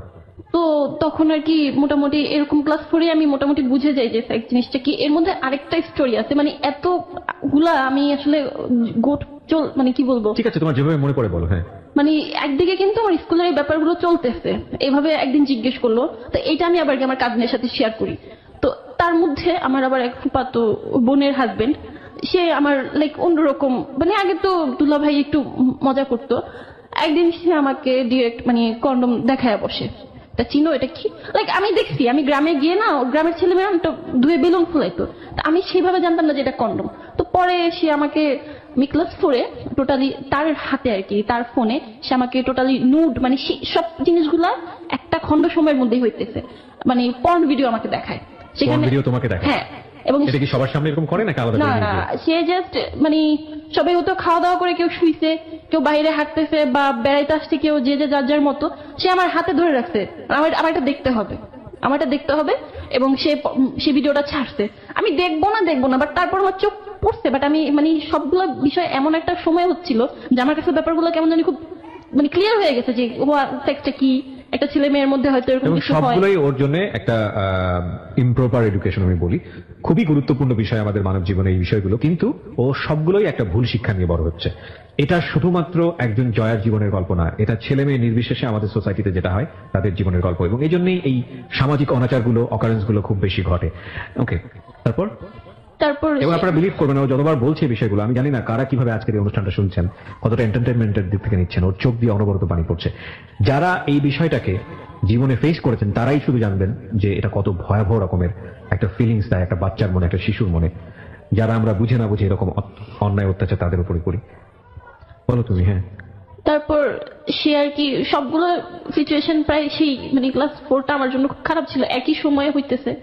তা একটা পর্যায়ে গিয়ে মানে সেই দুলা ভাই যে লাইফে ফার্স্ট টাইম সে লাইক ট্রাই করে যে আমার বডির কোনো একটা পার্টে হাত দেওয়ার বা কিছু একটা করার, টোটালি করতে না পারলেও মানে সে হচ্ছে এই বিষয়টার ভেতরে লেগেছিল। তা আমি না এই জিনিসটা খুব বোকা ছিলাম, কার আম্মুকে বলতে পারিনি, আমি এই জিনিসটাও আমার কাজিনের সাথে শেয়ার করি যে আমার দুলা ভাই আমাকে এরকম কিছু একটা দেখাইছে, তারপর এরকম কিছু একটা বলতেছে, তখন এগুলো তাকেই বলতাম। একটা সময় যখন প্রায় শেষের দিকে ওরা মানে আমাকে বোধহয় সহ্য করতে পারতেছে না, ক্লাসের মেয়েরা, প্রায় বোধহয় সেপ্টেম্বর অক্টোবর বা শেষের দিকের টাইমটা, আমাদের একজন মানে ইনচার্জ থাকে হেড স্যারের নিচে, না ম্যাম, আমার নামটা এখনো মনে আছে, তার কাছে বিচার দেওয়ার আগে ক্লাসের প্রত্যেকটা ম্যামের কাছে এই কাহিনীগুলো বলে, এবং আমি দাঁড়ায় জাস্ট কান্না করি যে ও অনেকগুলো প্রেম করে, ওর এরকম হয়েছে, ও প্রেগনেন্ট, ও পেড আনে, ও চুরি করে, আবার এরকম বলা হয়েছে আমি নাকি সবাইকে চেক করি যে আমি পেড আনছি, দেখছো তোমাদের ব্যাগ চেক করি, এগুলো সব আমার পিছনে তৈরি করা হয়েছে। তো একটা ম্যাডাম আমাকে, কয়েকটা ম্যাডাম আমাকে ঝাড়ছে, এগুলো বলছে, আমি বললে বিশ্বাস করে না, আবার কয়েকটা ম্যাডাম অনেক রাগি, বাট সে হচ্ছে কি ক্লাস 4-এর মেয়েদের মুখে এই কথাগুলো শুনে সে হাসতেছে, সে কি করবে সে বুঝতেছে না। একটা পর্যায়ে রয়না ম্যামের কাছে এই কথাটা দেওয়া হয়, সে আমার আম্মুকে ডাকতে বলে, তখন আমি আম্মুকে গিয়ে সবকিছু বলে দিই যে আম্মু এতদিন তো এরকম এরকম হয়েছে, এখন ম্যাডাম দুবারে ডাকতেছে স্কুলে। Very unfortunate, very very unfortunate. আমরা একটা বিরতি নিব প্রিয় শ্রোতা। ভেরি সেন্সিটিভ বিষয়, এবং আমার কেন যদি মনে হচ্ছে যে হ্যালো ইট 920 ইতিহাসে আমি কখনো এই ধরনের স্টোরি ফেস করিনি। I faced a lot of thing about sexual life in Hello It 920, এবং আমি ডেয়ারলি বলতে পারি Hello It 920 আজ রেডিও প্রোগ্রাম হিসেবে যেই ধরনের সোশ্যাল ইস্যু নিয়ে আপনাদের সামনে হাজির হয়েছে, অন্য কোনো মিডিয়া বা অন্য কোনো মিডিয়া মাধ্যম আমি বলবো এত সিরিয়াস কোনো বিষয় নিয়ে আপনাদের সামনে হাজির হয়েছে কিনা আমার জানা নেই, আমার জ্ঞানত। কিন্তু আমার কাছে মনে হচ্ছে যে আজকের এই স্টোরি শুধুমাত্র একটা মেনস্ট্রেশনকে কেন্দ্র করে কি হতে পারে একটা মেয়ের জীবন, আনবিয়ারেবল, টোটালি আনবিয়ারেবল। আমরা ফিরে আসবো প্রিয় শ্রোতা মাত্র 5 মিনিট পর। জয়া, আমি যেখান থেকে ছিলাম, আম্মুকে জানানোর পরে আম্মু তো পুরো থক খেয়ে যায়, বাবা মা দুজনকে যেতে বলা হয়, বাট আমার আম্মু এটা আমার বাবাকে ইনফর্ম করেনি, আমার আব্বু আরো বেশি রাগী। যে বাবা তোমাকে এত ভালোবেসে বিদেশ থেকে চলে আসলো সেই বাবাকেই তোমরা শেয়ার করছো না, মানে উনি এতটা রাগী হয়ে গেল কেন? আসলে আমার আম্মু শেয়ার করছে কিনা জানি না, মানে আম্মু আমাকে বলতেছিল যে জানায়নি, বাট আমি অনেক যতটুকু গুরুত্ব জানি, ছিল কি তোমার বাবার সঙ্গে? তোমার বাবাকে এত না লাভ করতো? আমি আমার বাবাকে আমি ক্লাস 8, 9, 10 পর্যন্ত আমি হাক করছি, আমি অনেকটা ফ্রি, বাট বড় হওয়ার সাইড গুলা বা ওই টাইপের কথাগুলো ওনার সাথে শেয়ার করা যায়, অতটা ফ্রি ফ্রি হতে পারোনি। This is our social reality in fact. Okay, বলো। যাই হোক, পরে আম্মু যায় এবং ম্যাডাম কিন্তু অন্য মেয়েদের কাছ থেকে শুনে আমার মাকে ডাকাইছে, তো আমি ছোট, আমাকে অন্য রুমে রাখা হয়, আমার মাকে নিয়ে অনেক কিছু বলা হয় যে এগুলা হচ্ছে আপনি জানেন আপনার মেয়ের সাথে কি হয়েছে, মানে ইটিসি আমার মাকে জাস্ট কান্না করে ফেলা হয় এবং বলা হয় যে আপনি কি জানেন পেপারে আসতেছে যে 11 বছরের মেয়েরা আজকাল প্রেগনেন্ট হয়, মানে এভাবে বলা হয়। আমার আম্মু বলে যে স্কুল থেকে? হ্যাঁ টিচাররা? হ্যাঁ, আর ইনচার্জে যে ছিল না ম্যাম, আমার এই নামটা কখনো ভুলবো না। আমি বাচ্চা হইলে আমাকে যদি আমার এই কথা বলার সময় দূরে রাখা হয়, ওই বাচ্চাগুলো যখন তাকে এই ধরনের কথাগুলো বলছে, উনি কি করে তাদের কথা একটা বাচ্চার মাকে ডাকে? Very sad, very sad. আমরা এখানে ম্যাডামের নামটা মিউট করে দিয়েছি তার সামাজিকতার কথা ভেবে, কিন্তু এটা ঠিক যে একজন শিক্ষকের কাছ থেকে এই ধরনের আচরণ খুবই খুবই অপ্রত্যাশিত। স্কুলের টিচাররা প্যারেন্টসদেরকে ডাকবেন, এটা খুবই স্বাভাবিক, কিন্তু এটা কি তারা জানেন? নিশ্চয়ই জানা উচিত। একটা ছোট বাচ্চা যখন তাদের একটা ভুলের কারণে যখন প্যারেন্টসকে ডাকা হয়, ওই বাচ্চার মানসিকতায় কত বড় প্রভাব ফেলে, কত বড় রকমের প্রভাব ফেলে। এই কাজটা করার আগে তিনি তো পারতেন আলাদা করে তার মার সঙ্গে ফোনে কথা বলতে যে আপনার মেয়ের আসলে এরকম কোনো সমস্যা আছে কিনা। এইরকম একটা সমস্যাকে কেন্দ্র করে যদি স্কুলে ডাকা হয়, যে কোনো একটা বাচ্চার জন্য কত বড় মানসিক চাপ হতে পারে, এটা ভয়াবহ। তারপর মা কি বললো? আম্মু আসলে আমি আম্মুকে সবকিছু বলছি, আম্মু আমাকে বিশ্বাস করছে। আমি মাঝে মাঝে আম্মুর একটু বলতে নিতাম, পরে আবার বলতাম না। আমি খুব কম মিথ্যা বলতে পারতাম। তো পরে আম্মু ডিসিশন নিছে, আমি বলছি যে আম্মু তোমার বলছিলাম এখানে আমার কোনো ফ্রেন্ড হয় না, তো মানে আমার বলার কোনো কিছু ছিলই না, টোটালি আমি এখানে ক্রিমিনাল। তো লাস্টলি আমি এখান থেকে বের হয়ে আসি, অন্য স্কুলে আমার আম্মু শিফট করে, এখানে তোমার থাকা লাগবে না। দেন আমি অন্য একটা স্কুলে ভর্তি হয়ে যাই। স্কুলে চেঞ্জ করো তুমি এই ঘটনাকে কেন্দ্র করে? হ্যাঁ, দেখা যাচ্ছে যে সবাই আমাকে টাচ লাগলে উফ বলতেছে, আম প্রেগনেন্ট, আমি যে সাইডে বসতেছি সেই সাইডটা সম্পূর্ণ ফাঁকা, এবং স্কুল টিচার এরকম ব্যবহার করে। হ্যাঁ, আমার সাথে কেউ কথা বলবে না, এরকম একটা ব্যাপার। আমি বলবো না সবগুলো মেয়ে খারাপ, কিন্তু কিছু গ্যাংদের কারণে তারা চেপে গেছে যে আমরা ঝামেলা চাই না। স্কুল চেঞ্জ করে সেখানে মোটামুটি ভালোই, লাস্টের দিকে একদম 5 এর লাস্টের দিকে তখন না আমি কন্টিনিউ আমার কাজিনের সাথে আমার কথা হচ্ছে, তো এর মধ্যে আমার দুলাভাই আবার এই টাইপের আরো ইঙ্গিত দিচ্ছে, তাও আমি তার সাথে শেয়ার করতেছি। একটা পর্যায়ে গিয়ে আমার খুব ভালো একটা ফ্রেন্ড হয় কোচিং এ, আমার নাম তো জয়া, তার নাম হচ্ছে টয়া। কোচিং এ আমি ও যেদিন ভর্তি হয় আমি ছিলাম না, তো রোল কলের সময় আমার জায়গায় ও প্রেজেন্ট দিয়ে দেয়। ও খুব হাসি খুশি, খুব চঞ্চলে, আর মানে আগের মতো ছটফটে একটা মেয়ে দেখে ওর সাথে খুব ভালো একটা রিলেশন হয়ে যায়। মানে ক্লাস 5 এর লাস্টের থেকে আমি আমার লাইফে বেস্ট টাইম স্পেন্ড করছি 2011 ক্লাস 6। আমার লাইফে আমার ফ্যামিলি ছিল না, আমার আম্মু ছিল না, শুধু স্কুল ছিল আর আমার ফ্রেন্ডটা ছিল টয়া। So you got a good friend at last. Okay. মানে আমি যখন ওকে বলতাম, মানে আমি তখন ভাবতাম কি কাজিনের সাথে কথা বলি এটা বোধহয় একটা রিলেশন, তাই আমি বলতাম যে হ্যাঁ আমি একটা রিলেশন আছে, একটা বয়ফ্রেন্ড আছে, কাজিন, সে কিন্তু আমার চেয়ে অনেক বড়। তো ও আমাকে তখন বুঝাইতো যে না রিলেশন করিস না এসে। আমাদের ফ্রেন্ডশিপটা এমন ছিল যে আমরা একজন একজন ছাড়া বসতে পারতাম না, গার্লফ্রেন্ড বয়ফ্রেন্ডের চেয়ে তো বেশি কিছু, খুব বেশি মজায় কাটায়। তো সেই সময়টাই হয় কি আস্তে আস্তে আমি কাজিনের সাথে কথা বলা বাদ দিয়ে দিই, তো বিভিন্ন কজ দেখাইতে থাকি, হ্যাঁ নইছে ত্যান হইছে, কথা বলবো না এসি। তো ক্লাস 7 এ যখন উঠি তখন আমি মোটামুটি নিজেকে বড়ই বলবো, এটা 2012 সালে। তো আমার ফ্রেন্ডটা তখন অন্য স্কুলে শিফট হয়ে যায়, আমি খুব অ্যালোন। 3 মাস পরে আবার কাজিনের সাথে কথা বলা শুরু করি, বিকজ আমি প্রত্যেকটা সিচুয়েশন আমি তাকে মিস করতাম, বসা থেকে শুরু করে পড়াশোনা, স্কুল, কোচিং, সব জায়গায়। তো কথা বলা শুরু করার এক পর্যায়ে গিয়ে আবার আমি 2 মাস পরে কথা বলা অফ করে দিই। মানে বড় হইতেছি, আমার মনে হচ্ছে যে আমি কেন কথা বলতেছি কাজিনের সাথে, আমার কোনো ফিলিংস নাই, আমি নিজে একটু শক্ত হইতে পারতেছি আর কি। তো এর মধ্যে ভাইয়া আবার করলো কি, নানার বাড়ি আমার খালার বাড়ি কাছাকাছি ছিল, সেখানে এসে আর কি একটা জিনিস রটায় দিতেছে যে আমি তো জয়ের সাথে প্রেম করি, এরকম টাইপের একটা ব্যাপার আমার ভাইয়ার কানে চলে আসে। এর মধ্যে মানে এসে আমাকে অনেক মারধরও করে, যেগুলা কি হইতেছে আমি বলি যে না এসব কিছু না। তো তখন আমি কথা বলা কিন্তু অফ করে দিয়েছি। সে করে কি ডিরেক্ট আমার বাসায় চলে আসে, এসে আমার আম্মুর কাছে, মানে আমি যে তার কাছে ব্যাপারগুলো শেয়ার করছি সেই ক্লাস 4 এর কাহিনী কিন্তু সেখানে চলে গেছে। আমি কিন্তু মাঝখানে 6 একটা ভালো টাইম স্পেন্ড করে ফেলছি, বাট ক্লাস 7 এ এসে সে আমার আম্মু যেটা জানে, সে একটা তার বোনের ছেলে হয়ে ওই জিনিসগুলা শেয়ার করে। ও এর মধ্যে একটা জিনিস আমি স্কিপ করে গেছি, যে আমি একবার অ্যাভিস্ট্রি রাস্তার মধ্যে আমার বাবা পাশে থাকা অবস্থায় সামওয়ান আসে এবং আমার বডির একটা পার্টে রাস্তার মধ্যে, হ্যাঁ রাস্তা পার হচ্ছে, এই সময় টাচ করে চলে যায়। হ্যাঁ, টাচ করে চলে যায়। Very common symptom of our society. মাফ করবেন, আজকের গল্পটা এমন হয়ে গেছে যে আমাকে বারবার ইন্টারাপ্ট করতে হচ্ছে। এটা শুধু ও যেটা বললো তা না, আপনি যদি একটা সার্ভে করেন, মেয়েরা যদি অনেস্টলি তাদের নাম গোপন করে যদি সার্ভেতে যদি পার্টিসিপেট করে, আপনি 99% কেস দেখবেন কোনো না কোনো ভাবে এরকম ভিকটিম হয়। কোথায় কোথায় আমি আপনাকে বলি, একটা হয় আন্ডারপাস পার হওয়ার সময় যখন অনেক বেশি লোকজন থাকে, আরেকটা হয় কোনো ধরনের গ্যাদারিং যখন হয়, ছেলে মেয়েরা যখন একসাথে হয় ওই সময়টাতে। এমনি পত্রপত্রিকায় অনেক বেশি নিউজ আমরা দেখি এগুলোর উপরে, ছবিও চলে আসে ইনফ্যাক্ট। আরেকটা হয় পাবলিক বাসে, এবং আরেকটা হয় হঠাৎ করে রিক্সা পার হচ্ছে, হঠাৎ করে একটা ছেলে হেঁটে যাচ্ছে, তখন ধাম করে হাত দিয়ে দেয়। যদি কোনোদিন আমি যদি কখনো কাউকে এরকম দেখি, আমি যে ওকে এই মুহূর্তে কি করবো ইভেন আই ডোন্ট নো। আমি এটা বাদ দিলাম, এটা তো আরো ভয়াবহ। এর চাইতে আরেকটা জায়গায় আসি, সেটা হচ্ছে যারা বিশেষ করে মাকে নিয়ে, বোনকে নিয়ে, কিংবা গার্লফ্রেন্ডকে নিয়ে, কিংবা বউকে নিয়ে বিভিন্ন শপিং মলে যান, বিভিন্ন জায়গাতে যান, একটু লক্ষ্য করে দেখবেন কি ছেলে, কি বুড়ো, ভালো পোশাক পরা, কি স্যুট ব্লেজার পরা, কি মুখে দাড়িওয়ালা, কি দাড়িওয়ালা না। দাড়িওয়ালাদেরকে আমি খুব কমই পেয়েছি, আমি টু বি অনেস্ট বলবো, আমার নিজের এক্সপিরিয়েন্স। বাকি যাদেরকে আমি পেয়েছি এরা সবাই কেউ মেয়েদের চোখের দিকে তাকায় না, এমন একটা জায়গায় তাকায়, আমি মুখে সেটা উচ্চারণও করতে চাই না। এবং বিশ্বাস না হলে কালকে এটা এক্সপেরিমেন্ট করে দেখুন। এবং আপনি যারা যিনি শুনছেন তাদের মধ্যেও অনেকে এরকম আছেন। আচ্ছা ভাই, লজ্জা করে না? নিজেরও তো মা আছে, নিজেরও তো বোন আছে, একটা মেয়ে কি পরিমাণ এম্বারেস ফিল করে এটা চিন্তা করে দেখুন। সেটা আপনার বোনও হতে পারতো না? দুঃখিত, আমি আসলে আজকে অনেক বেশি আউট অফ ট্র্যাক হয়ে যাচ্ছি। মানে ওর গল্পটা এরকম যে নিজেকে কন্ট্রোল রাখা খুব মুশকিল। বলো তারপর কি হলো? তো এটা ছিল ক্লাস 5 এর একটা টাইমের ঘটনা। এমনিতেও আমার আম্মু সবসময় আমার কেয়ার করতো, প্লাস বাবা পাশে থাকা অবস্থায় এরকম একটা সিচুয়েশন। রাস্তার মধ্যে বলছি যে আব্বু আব্বু, লাইক মানে বলতে পারতেছি না, তারপর বলতে না, সে আমার অনেক জোরে হাতে প্রেস করে চলে গেছে। আব্বু লাইক কিছু হয় নাই, চলে আসুন। আমি খুব পেন পাইছি অনেস্টলি। তো আম্মুকে যখন বলতে পারছি তখন আগে আমার বাবাও বুঝতে পারছে, আর তারপর থেকে তাদের কেয়ারটা যতটা না ছিল তার চেয়ে বেশি ডাবল হয়ে গেছে।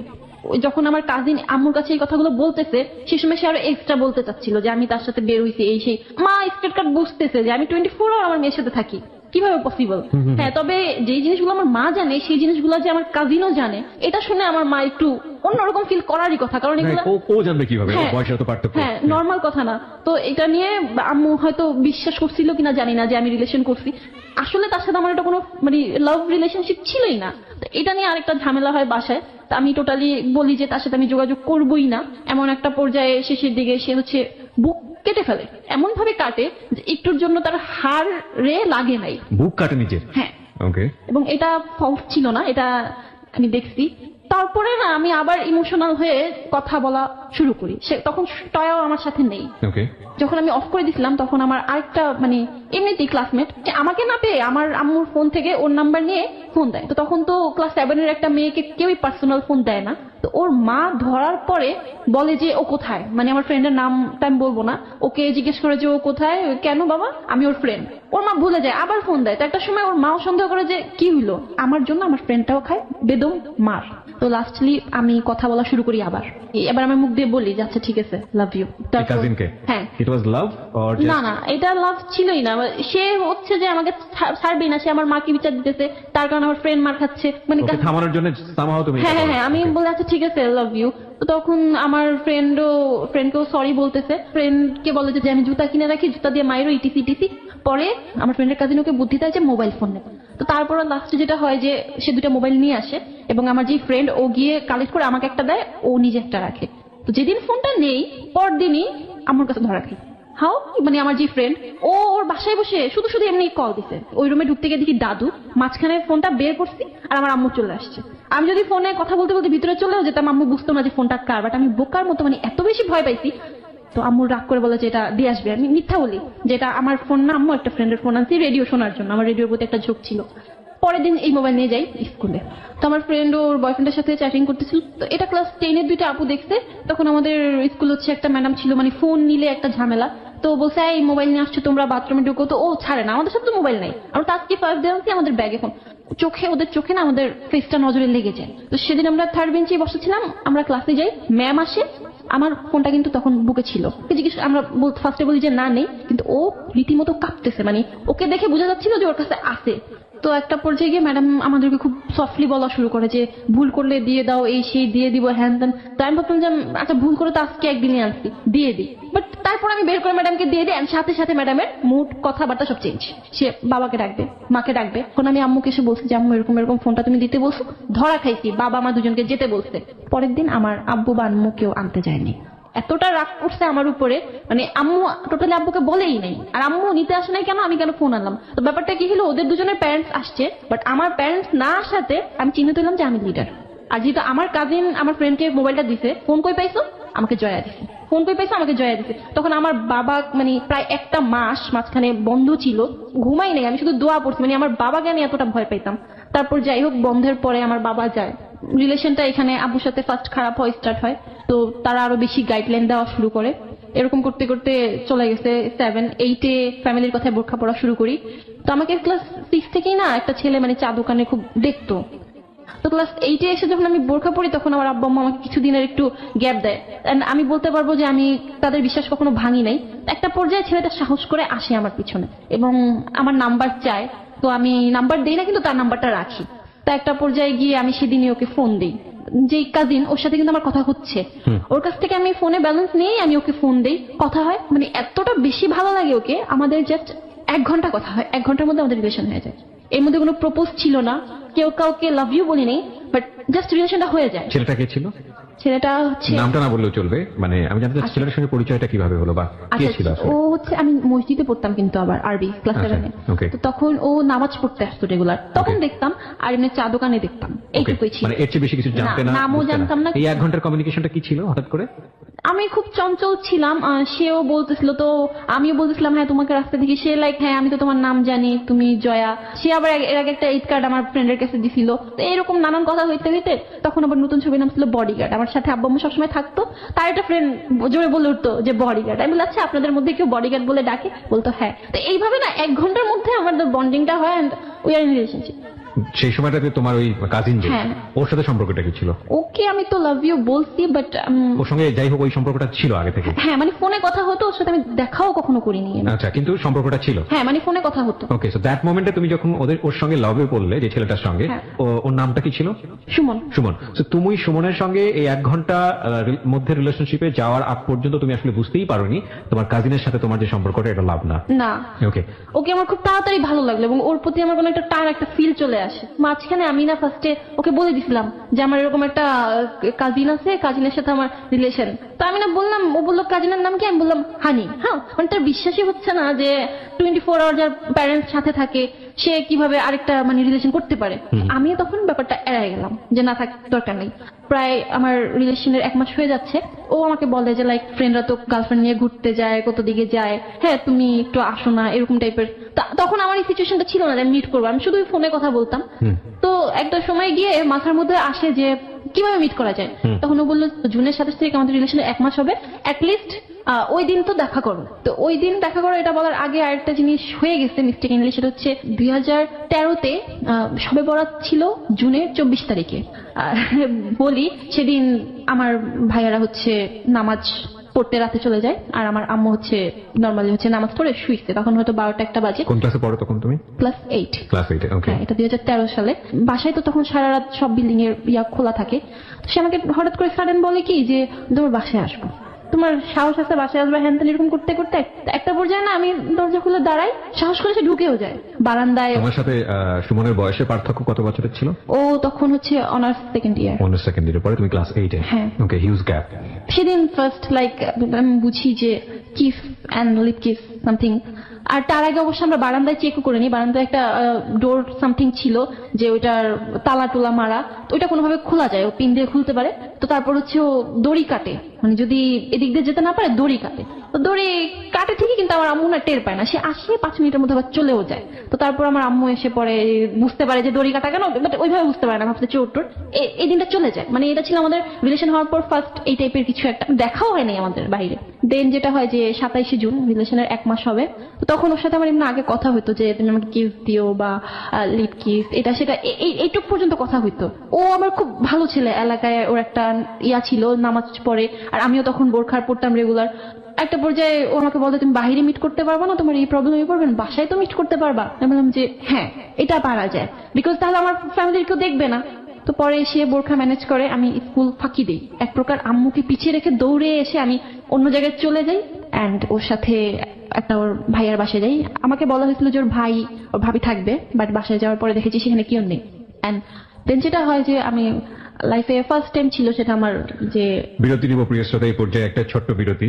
এবিসি রেডিও এফএম 89.2-তে আমি আর জি কিবরিয়া রয়েছে আপনার সঙ্গে, এবং আমার সঙ্গে রয়েছে জয়া তার জীবনের গল্প নিয়ে। হ্যাঁ জয়া, তারপর কি হলো? এতদিন তো শুনছি যে সেক্স অর সামথিং, বাট আমার লাইফে ফার্স্ট টাইম ছিল ওই দিন। ইট ওয়াজ প্ল্যান অ্যাকচুয়ালি। আমি ভাবছি যে হয়তো যেটুকু আমাদের মধ্যে কথা হয়েছে, এটা তো আমাদের জায়গা থেকে একটা সোশ্যাল ট্যাবু না? আমরা রিলিজিয়নের জায়গা থেকে যদি বলি বিষয়টা, এটা তো একটা সামাজিক ভাবেও যেমন উচিত না, তেমনি ভাবে ধর্মীয় দিক থেকেও তো আমরা দেখি যে এটা অন্যায়। তো তোমার কাছ থেকে বিষয়টা কেমন ছিল? মানে তোমার বয়ফ্রেন্ড সে, এবং তাকে তুমি অনেক লাভ করে ফেলেছো, সেজন্য বিষয়টা কি খুব ন্যাচারালি আসছে, নাকি হঠাৎ করে হয়ে গেছে বিষয়টা এরকম, নাকি তুমি প্রিপেয়ার ছিল যে হলে হোক কোনো সমস্যা নেই? না, আমি অবশ্যই এটা সম্পর্কে প্রিপেয়ার ছিলাম না যে আমার কারোর সাথে ফিজিক্যাল রিলেশন হবে, কিন্তু যখন তার সাথে রিলেশন হয় আমি just think about kiss lip kiss or something, ওর সাথে যাই, আমার স্টিল হচ্ছে তখন চলছে। তো আমি তখন এটাও ভাবিনি যে আমার সাথে ও জোরাজোরি করেও কিছু করতে পারে। And it happen regularly, like এই ঘটনাটা হওয়ার পর না, থেকে তোমরা এটা সেদিন- রেগুলারলি কন্টিনিউ করলে? না সেদিন হচ্ছে আমি তো মেনলি প্রিপেয়ার ছিলাম না, আমি বুঝিও নাই। আমি বুঝতে পারছি, আমি কিছুটা এসকেপ করবো বিকজ অফ সোশ্যাল রিয়েলিটি, কিন্তু আমি যেটা বুঝতে পারছি যে তুমি প্রিপেয়ার ছিল না, কিন্তু জিনিসটা হয়েছে তোমাদের মধ্যে।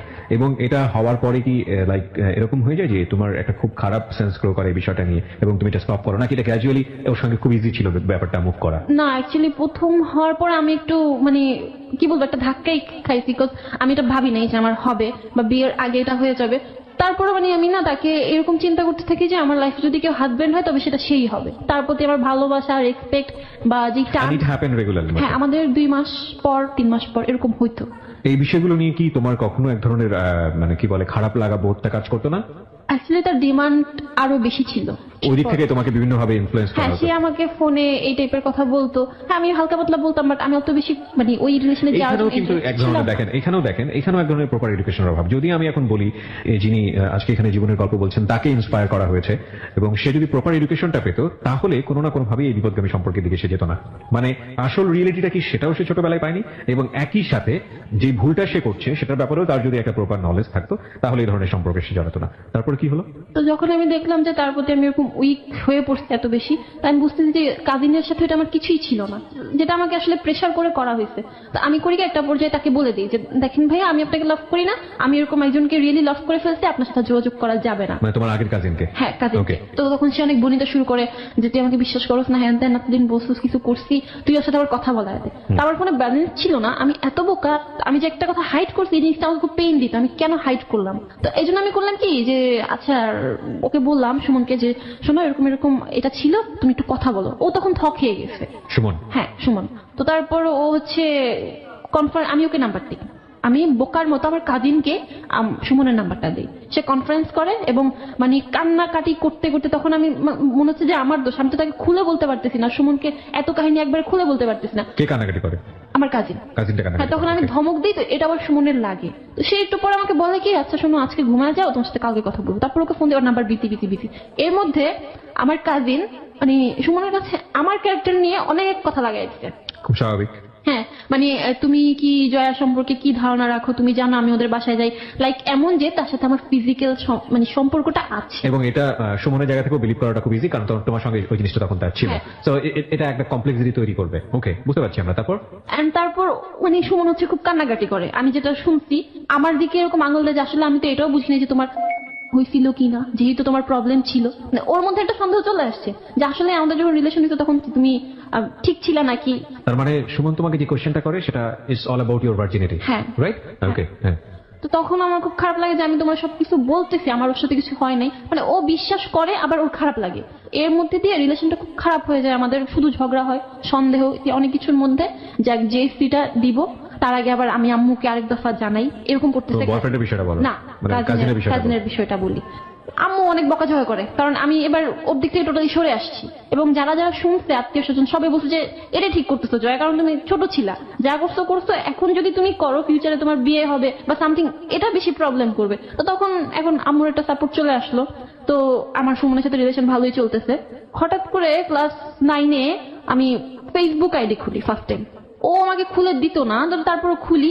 আমি না ফেসবুকে নতুন নতুন ইউজ করতেছি, তো যেই মেসেজ দেয় তার রিপ্লাইটাই দিতে পছন্দ করি। লাইক এটা আমার কাছে একটা মানে মজার জিনিস হয়ে গেছে। তো দেখা যাচ্ছে যে আমি সিরিয়ালি দিলে ওকে একটু দিতে লেট হয়ে যায়। এটা নিয়ে আমাদের ঝগড়া হতো সুমনের সঙ্গে। হ্যাঁ, সুমনের সাথে আমার ফেসবুক নিয়ে নর্মাল থিং নিয়ে ঝগড়া হয়, ফেসবুকে ছেলেদের সাথে কেন কথা বলো এগুলো নিয়ে ঝগড়া হয়।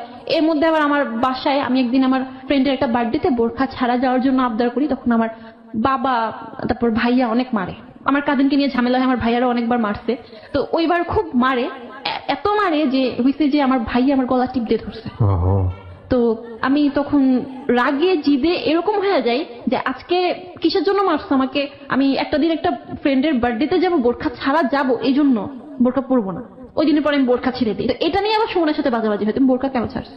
তার উপর হচ্ছে যদি আসো না গেলে, মানে ওর মধ্যে আমি একটা জিনিস খেয়াল করতাম যে ফিজিক্যাল রিলেশনের সাথে ওর ভালোবাসাটা আপ ডাউন করে ক্লাস 9-এর পর থেকে। একদিন রিলেশনটা হয়, তারপর ওর খুব টান কিছুদিন আছে, তারপর হঠাৎ করে নাই হয়ে যেতেছে। এমন করতে করতে আমি খুব ফেড আপ হয়ে যাই যে এটা কি খালি এরকম কেন বলতেছো। বাট আমি তাকে খুব বেশি লাভ করতাম।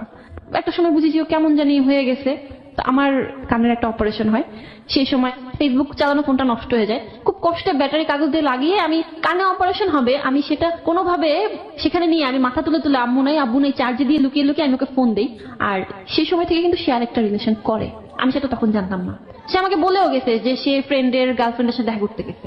যাই হোক, রিলেশন চলতে থাকে, তখন থেকে ওর সাথে আমার রিলেশন আরো খারাপ। লাইক আমি তখন ক্লাস 10-এ, সামনে আমার এসএসসি, আমার প্যারেন্টস আমার পড়াশোনার প্রতি চাপ দিতেছে। একটা পর্যায়ে গিয়ে সিলি একটা ব্যাপার নিয়ে যে আমি একদিন ফোন দিতে না করছে, হ্যাঁ, তবু আমি ফোন দিতেছি। একটা স্বপ্ন দেখছিলাম যে আমি এটা বলবো, অতি আনন্দে ফোন দিতেছি যে আমি খুব সুন্দর একটা স্বপ্ন দেখছি। কয়েকবার ফোন দেওয়ার কারণে লাস্ট টাইম ফোন দিয়ে করলো কি, সে একটা ঝাড়ি। ফোন দিতে না করছি কেন দিতেছো, ব্যাপারটা এরকম ছিল যে তোমার রেজাল্ট বেরোচ্ছে তো আমি কি করবো, স্বপ্ন কি দেখছো তো আমি কি করবো, এরকম একটা ব্যাপার ছিল। মানে সে আমার কেয়ারই করতেছে না। তো পরে আমি খুব কান্নাকাটি করি, রাতে ফোন দিয়ে আরো ঝাড়ে। তো এগুলো আমি তখন বুঝতেছিলাম না, পরে আমি বুঝছি, মানে পরে আমি জানলাম যে ও তখন সেই মেয়েটার সাথে ছিল। আমি ফোন দেওয়ার কারণে রিলেশনে ঝামেলা হইতে পারতো, দ্যাটস ওয়াই ও রাতে এসে আমাকে যত খারাপ গালি দেওয়া যায় একটা মেয়েকে, তুচ্ছ মানে বস্তি যেগুলাকে বলে, এই টাইপের গালি দেয়।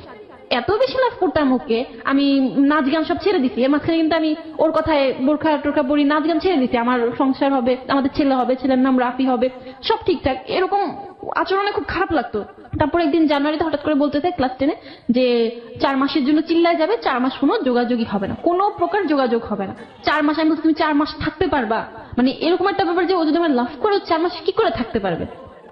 আমি ক্লাস 10-এ এপ্রিলের দিকে ফার্স্ট টার্ম পরীক্ষা দিই। ফ্যামিলির সাথে তো আগে হালকা পাতলা ফাইট চুরি চামারি করে দেখা করছি, ফাইট করা শুরু করি যে না এখন আমার ওকে টাইম দেওয়া লাগবে। আমি একটু একটু বুঝতেছি যে আমার কাছ থেকে হারিয়ে যাচ্ছে। আমি সন্ধ্যায় একটু বের হই, এখন তখন একটু বের হই। তো পরে দেখা যাচ্ছে ও হ্যাপি আবার হ্যাপি না, বলতেছে আমি না এখন চিন্তা করতেছি যে ক্লাসটা রেগুলার শুরু করবো, ব্রেকটা ভালো আসে না এই পয়েন্টটা। তো আমি চিন্তা করলাম ভালো করো। তো করতো কি, আমি সারাদিন স্কুলে থাকতাম, ছুটি হতো 1টা-1:30-টার দিকে, ও আসতো, আমার সাথে দেখা করতে চলে যেত, এই 2 মিনিটের দেখা। তো তারপর কোচিং স্টার্ট করি, বাসায় পড়া স্টার্ট করি, দেখা গেল যে ওর সাথে আমার রাতে আর কথাই হয় না। এমন করে কয়েক মাস চলে যাওয়ার পর তো হঠাৎ করে ওর একটা ফ্রেন্ডের সাথে আমার ফেসবুকে কথা হয়। তো সে সাডেন আমাকে বলতেছে যে ভাবি আপনি যে সুমনকে যে মোবাইল ফোনটা গিফট করছেন খুব সুন্দর হয়েছে। আমি জাস্ট শকড। আমি একটা স্টুডেন্ট, আমি নিজে ওর সাথে কথা বলি যে ফোনটা দিয়ে, সেটার অবস্থা 12টা বেজে যাচ্ছে, আমি ওকে খুব সুন্দর একটা ফোন গিফট করছি। নো ভাই, আমি তো কোনো ফোন গিফট করি নাই। তখন বলতেছে কি বলেন, আমি ওর হাতে দেখলাম হোয়াইট সেটটা আপনি গিফট করছেন বলে, মানে সে বলছে তার গার্লফ্রেন্ড গিফট করছে। আমি বলছি না ভাই, আমি তোকে ওয়াচ গিফট করছি। এটা নিয়ে একটা প্যাচ লাগার পর আমি একটু অ্যালার্ট হই। পরে আমি একটা ফেক আইডি খুলি অ্যান্ড ওর ভাই, ওর মানে ভাইয়ের গার্লফ্রেন্ড, তারপর ওকে মোটামুটি ফ্রেন্ডদেরকে অ্যাড করি। তো ও জানতো না। এর আগে আমি আবার একবার শুনছিলাম যে ওনাকে মেয়েদের কাছে ফেসবুকে পিকচার চায়, তখন আমি ফেসবুক ইউজ করি না। মানে সুমন? হ্যাঁ সুমন। তো এটা ওকে জিজ্ঞেস করবো, ও আমাকে বলে যে না আমি না, আমার ফ্রেন্ডরা চাই, হ্যাঁ। মানে ও এমন না, ও এমন একটা ভাব করতো তোমার কেন ছেলে ফ্রেন্ড থাকবে, আমার কোনো মেয়ে ফ্রেন্ড থাকবে না, এরকম একটা ভাব করতো। বাট ও যে কলেজে গিয়ে কি করতো এটা তো আমার ধারণা ছিল না। তো পরে আমি চিন্তা করলাম যে না, এবার একটু দেখা দরকার, কারণ ও আমাকে এমন খারাপ গালাগালি যেহেতু করতে পারছে, আমি একটা ফেকারি খুললে এত কি অপরাধ হবে। দেন আমি চেক করি, ওর বড় ভাইয়ের সাথে আমার ভালো মতো কথা হয়। তো যেটা বুঝলাম যে ওর ফ্যামিলিতে মিডিয়ার মেয়ে গেলে সমস্যা, বাট ওর বড় ভাইকে যখন আমি বললাম যে আমি মিডিয়াতে যেতে চাই, আমি কিন্তু অলরেডি ওর জন্য এই চিন্তা ভাবনা ছেড়ে দিছিলাম। বাট ইউ হ্যাভ, আমরা যদি আমাদের লিসনারদের জানার জন্য বলি একটু, মানে তোমার ইন্টারেস্ট ছিল তুমি মিডিয়াতে কাজ করতে চাও, কিন্তু সামহাউ তোমার বয়ফ্রেন্ড তোমাকে ইমপ্রেস করেছিল, যে কোনো কারণে হোক তুমি এই জায়গাটা ছেড়ে, স্বপ্নের জায়গাটা ছেড়ে দিয়ে সংসারী হওয়ার চিন্তা ভাবনা করছিলে। ওকে। তো তারপর হচ্ছে ওর ভাইয়ের সাথে কথা বলে তার বড় ভাই ফেকারিতে প্রপোজ করে বসে। ফেকারিতে প্রপোজ? হ্যাঁ, আমি নারায়ণগঞ্জের মেয়ে। Propose for what? Love? Love. Okay. কথা বলি, আমার মিডিয়াতে ইন্টারেস্ট, তার কোনো সমস্যা নেই, তার ফ্যামিলি অনেক ফ্রি, মানে সে হচ্ছে ফেসবুকে টোটালি ফ্লার্ট আমার সাথে। তো আমি ওকে ফাইন, আমিও ডান করলাম, ওকে ঠিক আছে রিলেশন করবো, জাস্ট চ্যাটিং। আমার মনে হচ্ছে যে আমি অত বড় অপরাধ করতেছি না, আমি জানি যে ওর বড় ভাইয়ের গার্লফ্রেন্ড আছে, তাহলে সে কেন আমাকে এই কথাটা বলবে। আর আমি তো হচ্ছে ওর খোঁজ খবরের জন্য এটা নিচ্ছি। বড় ভাইয়ের গার্লফ্রেন্ড ফৌজিয়া সাজ আর কি, তো তাকেও অ্যাড করি, ওর রিকোয়েস্ট একসেপ্ট করে নাই। একটা লং টাইম পরে ওর বার্থডে আগস্টের দিকে, তার কিছুদিন আগে হচ্ছে ওর গার্লফ্রেন্ডের বার্থডে ছিল। কিছুদিন পরে আমি প্রায় অনেকদিন পরে ফেসবুকে ঢুকি অ্যান্ড রিকোয়েস্ট একসেপ্ট করছে। ও সরি, সেদিন দিনে একটা ঘটনা আছে, ইংরেজি টিচার যার কাছে আমি কোচিং করি তার হচ্ছে মেয়ে হয়, তো বেবি হতে সে সেদিন কোচিংটা ক্যান্সেল করে দেয়। তো ও যে টাইমটা জানে যে আমি এই টাইমের ফোন দিব না, ওই টাইমে কিন্তু ওই মেয়েটার সাথে থাকে, হিউজ ঘোরাঘুরি, কারণ মেয়েটা খুব ওপেন অ্যান্ড খুব রিচ ছিল। তো একটা পর্যায়ে আমি মানে ওকে ফোন দিই, তা আবার আমার ফ্রেন্ডের বয়ফ্রেন্ডের নাম্বার দিই, যেহেতু আমার কাছে ফোন ছিল না। তো ও সতর্ক হওয়ার টাইম পায় না, ও ফোনটা এমন ভাবে রিসিভ করছে যে মেয়েটা হচ্ছে ওর ঘাড়ে মাথা রেখেছিল আর ওই কানে এই ফোনটা ধরছে। আমি তো বাসায় না যে আমি মিনমিন করে কথা বলবো, বাইরে ছিলাম। আমি ঠিক কি অবস্থা, কেমন আছো, এই সেই এগুলা বলতাম। তো তখন ও জাস্ট জায়গা থেকে উঠে গেছে। এর মধ্যে আবার ওর গার্লফ্রেন্ডকে ওরই কোনো এক ফ্রেন্ড বোধহয় আমার কথা বলছিল, এটা আমি পরে জানছি। তো ওকে আবারও বুঝিয়ে দিচ্ছে যে মেয়েটার সাথে আমার রিলেশন ছিল, এখন নাই, মেয়েটা আমাকে জামাই। ওকে, তো ও ওইভাবে মেয়েকে কভার দিছে। আমি তো শুনছি মেয়ের গলা, ও আমাকে মেয়ের সামনে আমার সাথে অ্যাক্টিং, এই আপনাকে না বলছে আমাকে ফোন দিবেন না, এই সেই। আমি বলছি কি অবস্থা, ফাইজলামি করতেছো? তারপর তুই তো করে শুরু করছে, আর আমিও মানে মেজাজ খারাপ হয়ে তুই বলে রেখে দিছি। তো তার মাথায় আবার এটা ছিল যে আমি তার প্রতি অনেক উইক, এন্ড আমি যে ফ্যামিলিগত অনেক কারণে ডিপ্রেশনে ছিলাম বা আগের কথাগুলো আমি সব মানে কিচ্ছু হাইড করিনি আমি ওর কাছে। ওকে, তো ও আবার চিন্তা করছে আমি কিছু করে ফেলি কিনা, ও আবার আমার একটু বড় ফোন দিছে যে কি করো, তখন আমি আবার রাগ করতেছি, ও কভার দিয়ে দিছে আমাকে। কিন্তু ওই যে পরে বললাম সেদিনই 2 দিন পরে আমি যখন ওই আইডিটাতে আবার ঢুকি, বড় ভাইয়ের সাথে রিলেশন করে আমি কি করবো, দেন আমি দেখি যে ফৌজিয়া সাজছে, তার বার্থডে পিকচার দেওয়া, ওকে, কেক প্লাস সুমনের ফ্রেন্ডরা, সুমন ও পাশাপাশি খুব ক্লোজ। তো আমি এটা দেখার পর আমার জাস্ট হয়েছে কি যে হাত পা বাঁকায় আসতেছিল, চোখ মুখ উল্টায় আসতেছিল, মানে আমি তোমার হ্যাঁ এতটা বিশ্বাস করতাম, হাত পা ঠান্ডা ক্লোজ হয়ে বলতে গেছে। তুমি কি বোঝাচ্ছ, মানে ক্লোজ ইন হোয়াট সেন্স, কি দেখে তোমার এই জিনিসটা হলো? মেন থিং ও রিলেশন করে, এটা ট্রু। আর সেকেন্ড থিং হচ্ছে মেয়েটার গায়ে হাত ছিল এবং আমি আইডি চেক করছি, প্রোফাইল পিকচার বসে আছে কি ওর ছবি তুলে দিতে, পাশে একটা বেন্টি ব্যাগ। তো আমি ওইভাবে ওর ছবিগুলো খেয়াল করি নাই, করলে হয়তো তখনই কোনো হিন্টস পাইতাম যে। তো যে চিল্লাই যাওয়ার কথা বললো ওই সময়টা কি তোমার সঙ্গে যোগাযোগ অফ রেখেছিল? না, ও চিল্লায় যায়নি, ও আমার সাথে যোগাযোগ অফ রাখতে চাইছিল, Exactly. বাট যেহেতু আমরা একই এলাকায় ছিলাম ওইটা পারে নাই। আর ওর ফ্রেন্ডরাও একটা সময় গিয়ে আমার বলতো যে আসলে আমরা ভাবতাম যে ওইটা ফান হিসেবে নিচ্ছে। সো তুমি ডেফিনেটলি শিওর হলা যে ওই মেয়ের সঙ্গে হ্যাঁ, একটা সম্পর্ক relation- আছে। তো তোমার সঙ্গে যেটা আছে সেটা একটা ব্লাফ দিয়েছে, ব্যাপারটা কি ওরকম ছিল নাকি দুজনকে এসে মেনটেন করছে? আমি দুজনকে সেই মেন, তুমি ফেস করলা কিভাবে এই ঘটনা নিয়ে তাকে? আসলে আমি সেই মুহূর্তে আর তাকে ফোন দিতে পারিনি। আমার আম্মু তখন কিছু একটা বুঝতে পারছিল, সে যাই হোক আমাকে নর্মাল করে। তো আমি পরে মানে তাকে ফোন দিয়ে খুব গালাগালিও করছি, সহ্য করার মতো না। আমি নর্মালি ঘরে নাচ গান করাও বন্ধ করে দিয়েছি, আমার এত শখ ছিল যেগুলাতে। পরের দিন আমার না বিশ্বাস করতে মন চাইতো না যে ও আমার লাভ করে না। দেখা করার কথা বলি যে কালকে যদি মানুষ কেউ মারাও যায় 1টা বাজে আমার সাথে দেখা করবি, এরকম একটা ব্যাপার বলি আমি ওকে তুই করে। ওর গার্লফ্রেন্ডের সাথে আমার যোগাযোগ হয়েছে, আমি আবার ওর গার্লফ্রেন্ডকে মেসেজ দিছি যে আপি ছেলেটা তোমার কি হয়, বয়ফ্রেন্ড? আচ্ছা ঠিক আছে, নিচে নাম্বার নিয়ে দিয়ে দিছি, আমার নাম্বার কল দিবা, আমার আর ওর একটা ছবি দিয়ে দিছি। সে বলে কিছু জানাও না, আমি বললাম ঠিক আছে জানাবো না। সে দুজনকে, আমরা এখন 2টা মেয়ে একসাথে কথা বলতেছি, আমরা দেখতেছি যে ও ওকে কি বলতেছে, ও আমাকে কি বলতেছে, আমরা মানে একটা ছেলে 2টা মেয়েকে কিভাবে মেনটেন করতেছে এটা আমি দেখতেছি। মানে একটা জিনিস খুব জেলাসি যে আমি ওর এত লাভ করি, যখন ওর ওই গার্লফ্রেন্ড বলে থাক ওকে কিছু বইলো না, ওর বুকে ব্যথা করতেছে, ওদের বুঝতে পারছে। মানে অনেস্টলি যে আমার মনে চেয়েছিল যে যতই ভালো ব্যবহার করে তোমার গলাটা ড্রাইভার ধরি, যে তোমার কি আমার থেকে বেশি চিন্তা ওর। তো ও বোধহয় মেয়েটাকে এমন ভাবে ম্যানেজ করছে যে দেখা করাই যাবে না। জয়া মেয়েটা অনেক খারাপ, তো সে আস্তে আস্তে সাইড কাটতে থাকে। আমি তাকে ডেকে নিয়ে একটা সময় কোরআন শরীফ ধরাই, কারণ তার মধ্যে আমাকে নিয়ে অনেক ডাউট ছিল যে আমি ওর সাথে যখন রিলেশন হয়েছে আমি ভার্জিন ছিলাম না, ও থাকা অবস্থায় আমি অনেকগুলো রিলেশন করছি। তাই আমি বলছি তুমি কোরআন শরীফ ধরে বলবা যে তুমি আমাকে ভালোবাসো নাকি না, আর আমিও কোরআন শরীফ ধরে বলবো যে আমি তোমার সাথে থাকা অবস্থায় কি ছিলাম আর কি ছিলাম না। তো কোরআন শরীফ ধরতে পারে না, তো বলতে সেটা ভিতরে রাখো, মানে ধরবে না। আমি আসলে অন্য কারোর সাথে রিলেশন ওইভাবে ইনভলভ হইনি, আমি তোমারই লাভ করতাম, এটা আমি বলতে পারছি, বাট ও কোরআন শরীফ ধরে বলতে পারেনি। একটা পর্যায়ে বলে যে আগে লাভ করতাম এখন করি না, এক পর্যায়ে বলে দেয়। হ্যাঁ এটা বলে দেয়। তো তখন সে আমাকে বলে মারো থাপড়াও। তো তখন হচ্ছে এরকম একটা সিচুয়েশন যে মারো থাপড়াও বললেও আসে না। তো পরে আমি নিজেরা শক্ত করার চেষ্টা করি, শক্ত করতে গিয়ে এত উইক হয়ে পড়ছি, খেতে পারতাম না, খেতে গেলে আমার বমি চলে আসতো। যে এত ভালোবাসছি বা একটা ছেলে আমার লাইফে এভাবে আসছিল, আমি কল্পনা করতে পারতাম না যে আমার হাজবেন্ড ও ছাড়া কেউ। ইভেন মেয়েটার কাছে যখন আমি ওদের কথা শুনতাম আমার কেমন জানি লাগতো। আমি ওকে বলছি আমাদের ছেলে হইলে নাম রাফি, ও ফৌজিয়াকে এক্সপ্লেন করছে যে ওর একটা ভালো নাম আছে র দিয়ে, হ্যাঁ তো আমার নামের র আর তোমার ফৌজিয়ার ফ, হ্যাঁ আমাদের ছেলে নাম হবে রাফি। আমার কথাগুলো এক্সপ্লেন করতো, মানে আমার না পুরাটা জুড়ে আমি কখনো চিন্তা করি না যে আমার লাইফে সেকেন্ড কোনো ছেলে আসতে পারে, কোনো ছেলের সাথে আমার এরকম কিছু হইতে পারে। তখন বোধহয় আমার আম্মু বুঝছে যে আমি একটা রিলেশনশিপে ছিলাম। এর মাঝখানে ওর জন্য আমি এত ডেসপারেট হয়ে গেছিলাম যে আমি হাতের মধ্যে কেটে নামও লিখছি, আমার পায়ের মধ্যে ওর নাম লেখা ছিল। তো জানি না ওর সাথে কি হয়েছিল, বলতেছিল ব্যাক করবো, বাট আমি এত কষ্টে ছিলাম, আমি বলছি যে না আমি ব্যাক করবো না। মানে আমার কথা হচ্ছে আমি তো তোমার ছেড়ে জানি, আমি ব্যাক করবো এটা কেমন কথা। আমি তখন একটু আশা পাইছি, বাট পরে দেখলাম যে না ওর এত ইগো, পারতেছিলাম না। পরে একটা সময় স্লিপিং পিল খাই, তখন আমি আবার ফেসবুক আইডি যে খুঁজছি ফেক আইডি, তারপর ছবি দিচ্ছি একটা, ওটা আবার ভাইয়ের কাছে ধরা খাই, বাসায় আরেকটা ঝামেলা হয়, মারটার খাই। একই তো এটার উপর ছিলাম, তার উপর আরো নিতে না পারে। আমার মনে হচ্ছিল যে আমি কি করবো, আমি চাইলে ওর ফ্যামিলিতে যাইতে পারতাম, ওর মাকে বলতে পারতাম যে এগুলা হয়েছে, তো ও কি হবে ইনফ্যাক্ট ফ্যামিলিতে কালার খাবে, আমি ফ্যামিলিতে কালার খাবো, ফিউচারে যদি বিয়েও হয় 10টা মানুষ আমাকে অনেক কথা যে বলবে। মানুষটা তোমাকে চাচ্ছি না হ্যাঁ। তুমি বিয়ে করে তাকে কি করবে? আমার মাথায় এটা আসতেছিল যে ও তো আমার লাভ করে না, এবার আমি জানছি যে ওই মেয়েটার সাথে ওর ফিজিক্যাল রিলেশন ছিল, জানছি যে না, তারপরেও বলছি যে যা হয়েছে। You take some sleeping pill, মানে সুইসাইড করার জন্য। হ্যাঁ, আমি কতগুলো নাও?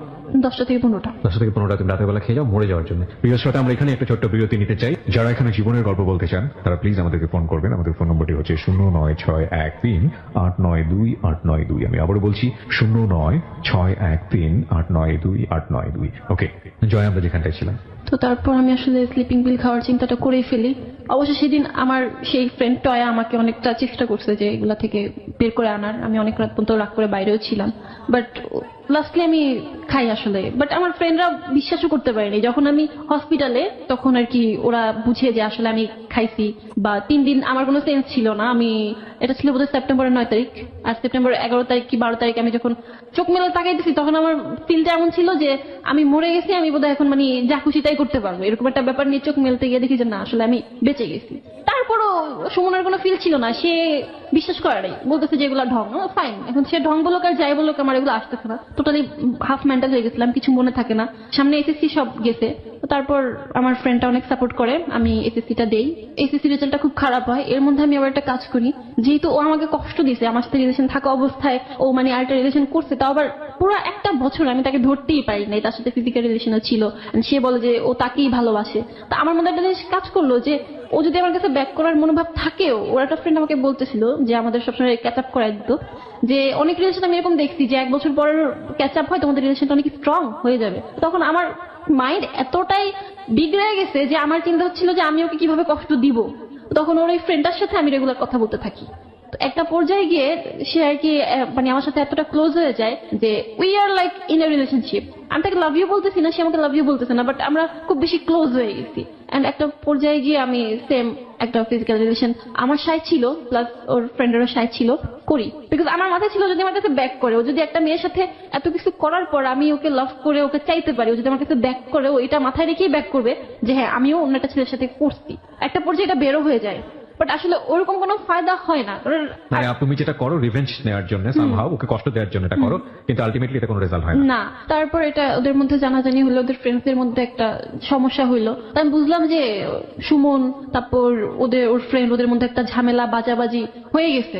বাট আলটিমেটলি ওর ফ্রেন্ডের সাথে আমার এটা কোনো রিলেশনশিপ ছিল না, আর ও আমার কাছে ব্যাক করে নাই।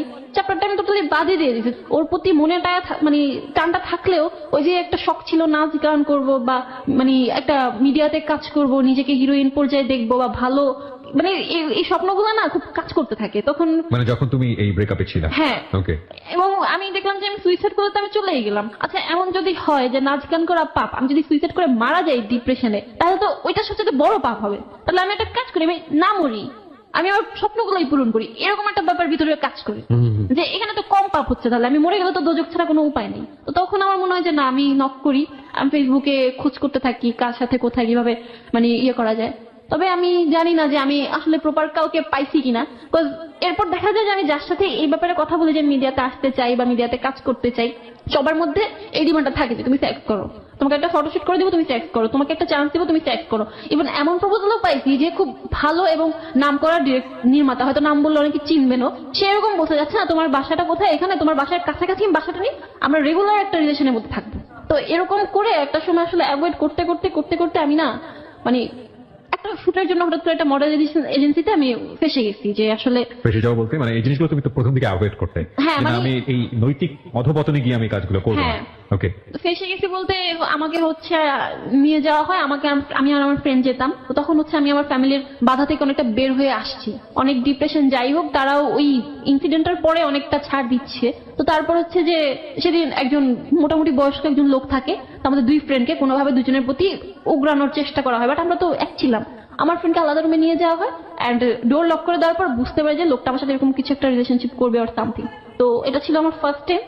আমি মানে এরকম আউট কারোর সাথে আমার ইচ্ছা ছিল না। আমি ওই রুমটার ওয়াশরুমে গিয়ে দরজা লাগাই, এন্ড দেন প্রায় আধা ঘন্টা পরে বের হই, যখন আর কি সে আমার সাথে কিছু করতে পারে না। এমন করে প্রায় আমি কলেজে যখন উঠে যাই, তো এখানে একটা প্লাস পয়েন্ট আছে যে আমি এরকম কিছু কিছু প্রবলেমে পড়ে লাইক এটা পেলে আমি কলেজ লাইফটা একটু বিজি হয়ে পড়ি। এই কলেজ লাইফে আমি কিছু ভালো ফ্রেন্ড পাইছি, আমি কলেজের নামটা মেনশন করবো না, যে আমি কলেজে আড্ডা দেওয়া বা আমি ছেলেদের সাথে নর্মালি মিশতে পারি। আগে আমার কাছে এটা খুব বড় কিছু ছিল যে আমি একটা ছেলে ফ্রেন্ড থাকবে, আমার একটা ছেলের সাথে মিশতে পারবো। তো তারপর আবার ফার্স্ট ইয়ারটা যখন শেষের দিকে ভালোই ছিল, ভালোই কাটতেছিল, তখন আবার আমার মিডিয়ার লোকদের সাথে কথা বলতে বলতে এখন আমি দেখতো যে আমি আসলে দেখতেছি যে এই জিনিসটা ছাড়া আমি পারতেছি না। দুই একজন আছে মানে যারা মানে হয়তো বলতে হ্যাঁ আমি দুই একটা কাজ করছি, ওগুলো হয়তো আমি মেনশন করে বলবো না, বাট বেশিরভাগই এই ধরনের প্রপোজাল দিতে থাকে। And একটা পর্যায়ে আমি ইনভলভ হয়ে যাই। সামহাও তুমি মিডিয়ার এই ধরনের লোকজনের সঙ্গে ইনভলভ হয়ে যাও, এন্ড ইনভলভ হয়ে যাও মানে আমি বুঝতে পারছি যেটা যে তুমি এই ধরনের কাজে জড়িয়ে পড়ো। ফায়দা কিছু হয়েছে তোমার এই কাজের বিনিময়ে? না, actually that was my question actually. যারাই কাজগুলো দিয়ে তোমাকে দিয়ে করাচ্ছে, তুমি যার কাছে মিশতেছো তারা কোনো তোমাকে কোনো কিছু প্রুফ দেয়নি? এবং কি আমি কিছুদিন পরে এটাও আবিষ্কার করি যে আমাকে বলতো যে দেয়ার ক্লায়েন্ট, তুমি করলে তুমি কাজটা পাবে। লাস্টলি আমি দেখি যে আসলে তারা না মডেল এজেন্সি না একটা মানে বিজনেস করতেছে, লাইক তারা আমাকে বলতেছে যে এটা হচ্ছে হ্যান ত্যানের ত্যান, তুমি এর সাথে করলে তুমি এই কাজটা পাবা। তো আমাকে এটা করাচ্ছে, তো আমি আমার এখানে কিন্তু আমি কাজটাও পাচ্ছি না, এমন না যে আমাকে কোনো টাকা দিতেছে, কিন্তু দে মানে গেট মানে কি বলবো একটা হ্যাঁ মানি, খুব বড় একটা অ্যামাউন্ট মানি পাচ্ছে। মানে তারা আমাকে দিয়ে একটা বিজনেস করতেছে, বাট আমি এটা বুঝতে পারতেছি না। আমি এটা বুঝতে পারছি, বাট একটা এমন টাইমে গিয়ে বুঝতে পারছি যখন আমি এটার সাথে খুব ভালোভাবে ইনভলভ হয়ে গেছি, যে আমি এখন আর এটা মানে এখন আমি করতেছি। লাইক একটা সময় আমি যেমন ছিলাম যে এটা আমার কাছে অনেক বড় কিছু, এখন আমি করতেছি আমার নিজের থেকেও করতেছি। দেখা যাচ্ছে মানে আমি এটা এখন আমার কাছে কোনো মেটার করতেছে না যে আমি বিয়ের আগে করতেছি কেমন যেন। তারপরও মনের মধ্যে মানুষের শখ থাকে, ইচ্ছা থাকে, ইচ্ছাটা ভিতরে আসে, বাট এইরকম this is your present life, right? Fine, আমি 1 মিনিট একটু সামারি করতে চাই। একটা ছোট্ট বাচ্চা ছোট্ট একটা স্বপ্ন নিয়ে দুনিয়াতে আসে। ক্লাস 4-এ যখন তার মেইন স্ট্রিমটা হলো, ওই সময়টাতে সামাজিক বলেন, পারিবারিক বলেন, স্কুলে বলেন, সবকিছুতেই একটা অন্য রকমের পরিবেশ যেটা তাকে এক ধরনের অচ্ছুত বানিয়ে ফেললো, এবং এই ঘটনা দুর্ঘটনায় রূপান্তরিত হলো, তাকে স্কুল ছাড়তে হলো। স্কুল ছাড়ার পরে এই বিষয়টা সে যার সঙ্গে শেয়ার করতো, সে তার চাইতে এত বয়সে বড়, তার এক কাজিন, এবং তাকে সে সামহাও ব্ল্যাকমেল করে হোক বা যে কোনো কারণেই হোক লাভ ইউ তার দ্বারা আদায় করে নিল। মেয়েটা তখন বুঝতো না ভালোবাসাটা কি। ইন দ্য মিন টাইম সে একটা ছেলের প্রেমে পড়ে, এবং ছেলের প্রেমে পড়ার পরে বুঝতে পারে যে তার কাজিনের সঙ্গে যে সম্পর্ক সেটা আসলে লাভ না, সেটা এক ধরনের ব্ল্যাকমেইল। এবং তার কাজিনকে সে না বললো, এবং কাজিন তাকে তার বিনিময়ে যে রিটার্নটা দিল সেটা তার লাভের সম্পর্কের মধ্যে সন্দেহ তৈরি করলো। ছেলেটি সুমন আগে থেকে ভালো ছিল না মন্দ ছিল জানি না, একটা সময় গিয়ে সে আবিষ্কার করলো যে সুমনকে নিয়ে স্বপ্ন দেখেছে, সুমনের জন্য সেটা সংসারের স্বপ্ন দেখেছে। সেই সুমনটাও মারাত্মক রকম ভাবে তাকে ব্লাফ দিল, সে অন্য একটা মেয়ের প্রতি লয়াল। এবং তারপরে যেটা ও করলো, খুব ডেসপারেট হয়ে গেল সুমনকে পাওয়ার জন্য, ফিজিক্যালি অন্য একটা ছেলের সাথে মুভমেন্ট করে তার মধ্যে হিংসা জন্ম দেওয়ার চেষ্টা করলো, কিন্তু তারপরেও সেটা কাজ করলো না। এবং সে শেষমেশ বাঁচতে ইচ্ছা করলো তার জীবনের স্বপ্ন নিয়ে, যেটা হচ্ছে সে হিরোইন হতে চায়, সে নায়িকা হতে চায়, সে মিডিয়াতে কাজ করতে চায়। সে তার চ্যানেল থেকে, তার জায়গাটা থেকে, ফেসবুকে যত সব সেলিব্রিটির সাথে যে নক করেছে, তার জানার মতে, আমি নামগুলো এখানে মেনশন করবো না, অফকোর্স নট, এবং সবাই তাকে একটা ট্র্যাপে ফেললো, সেটা হচ্ছে ওটা করলে ওটা পাবে। একটা সময় গিয়ে সেটার মধ্যে ইনভলভ হলো, এবং ইনভলভ হওয়ার পরে এখন সে এমন অবস্থা দাঁড়িয়েছে সেখান থেকে সে বের হতে পারছে না, এবং এটা তার কাছে মানে এমন হয়ে গেছে যে করলেই কি না করলেই কি। শিওর, তুমি অ্যাড করতে পারো। এর মধ্যে আবার আমার এই কাজিনটা কিন্তু আমার পিছু ছাড়েনি, সে আমার মানে এরকম হুমকি দিচ্ছে যে আমাকে কখনো বিয়ে হতে দিবে না, লাইক আমার পিছু ছাড়বে না। সো এই মেয়েটিকে আপনারা কি বলবেন? একজন জয়া হয়তোবা খুব সাহস করে এসে সে একটা অনেক বড় জীবনের গল্প, মাত্র 18 বছর বয়সে তার যে এক্সপেরিয়েন্স, 18 বছর মাত্র কদিন হলো হয়তো সে 18তে পড়েছে, সেই যে জীবনের এক্সপেরিয়েন্স সেটা এখানে শেয়ার করে গেল। আমি বিশ্বাস করি এরকম অনেক জয়া আমাদের সোসাইটিতে আছেন যাদের জীবন গল্পটা এর জীবনের গল্পের সাথে কোনো না কোনো অংশে মিলে যাবে। তুমি কেন বললে এই জীবন গল্পটা আজকে লাখ লাখ মানুষের কাছে? আসলে আমার ভিতরে ব্যাপারটা জমে থাকতো, আমি সবসময় এই প্রোগ্রামটা শুনতাম, আমার মনে হতো যে আমি বলবো, বাট আমার মতো অনেক মেয়েরা আছে হয়তো আমার আশেপাশেই আছে, সে হয়তো আমার কাছে বলবে না, বা আমি হয়তো তার কাছে শেয়ার করবো না, বাট এই জায়গায় এসে অনেক কিছু বলা যায়। শুধু মনটাকে হালকা করার জন্য আসছে। তোমার মনটা হালকা কতটুকু হয়েছে জানি না, কিন্তু আজকের এই গল্প যারা সত্যিকার অর্থেই মানুষ, যারা সত্যিকার অর্থে একজন মানুষকে মানুষের চোখে দেখেন, যারা সত্যিকার অর্থে একজন নারীকে সম্মানের চোখে দেখেন, তাদের জন্য এই জীবন গল্পটা অনেক বড় শিক্ষণীয়, অনেক বড় পাথেয় হবে। প্রিয় শ্রোতা, আমরা স্যালুট জানাতে চাই এই জয়াকে, এবং একই সাথে বাংলাদেশের সমস্ত জয়াদেরকে যারা এতটা স্যাক্রিফাইস করেও একটা সুন্দর জীবনের স্বপ্ন দেখেন। তারা অনেক ভালো থাকুক, তাদের ভবিষ্যৎ অনেক বেশি সুন্দর হোক, এই শুভকামনায়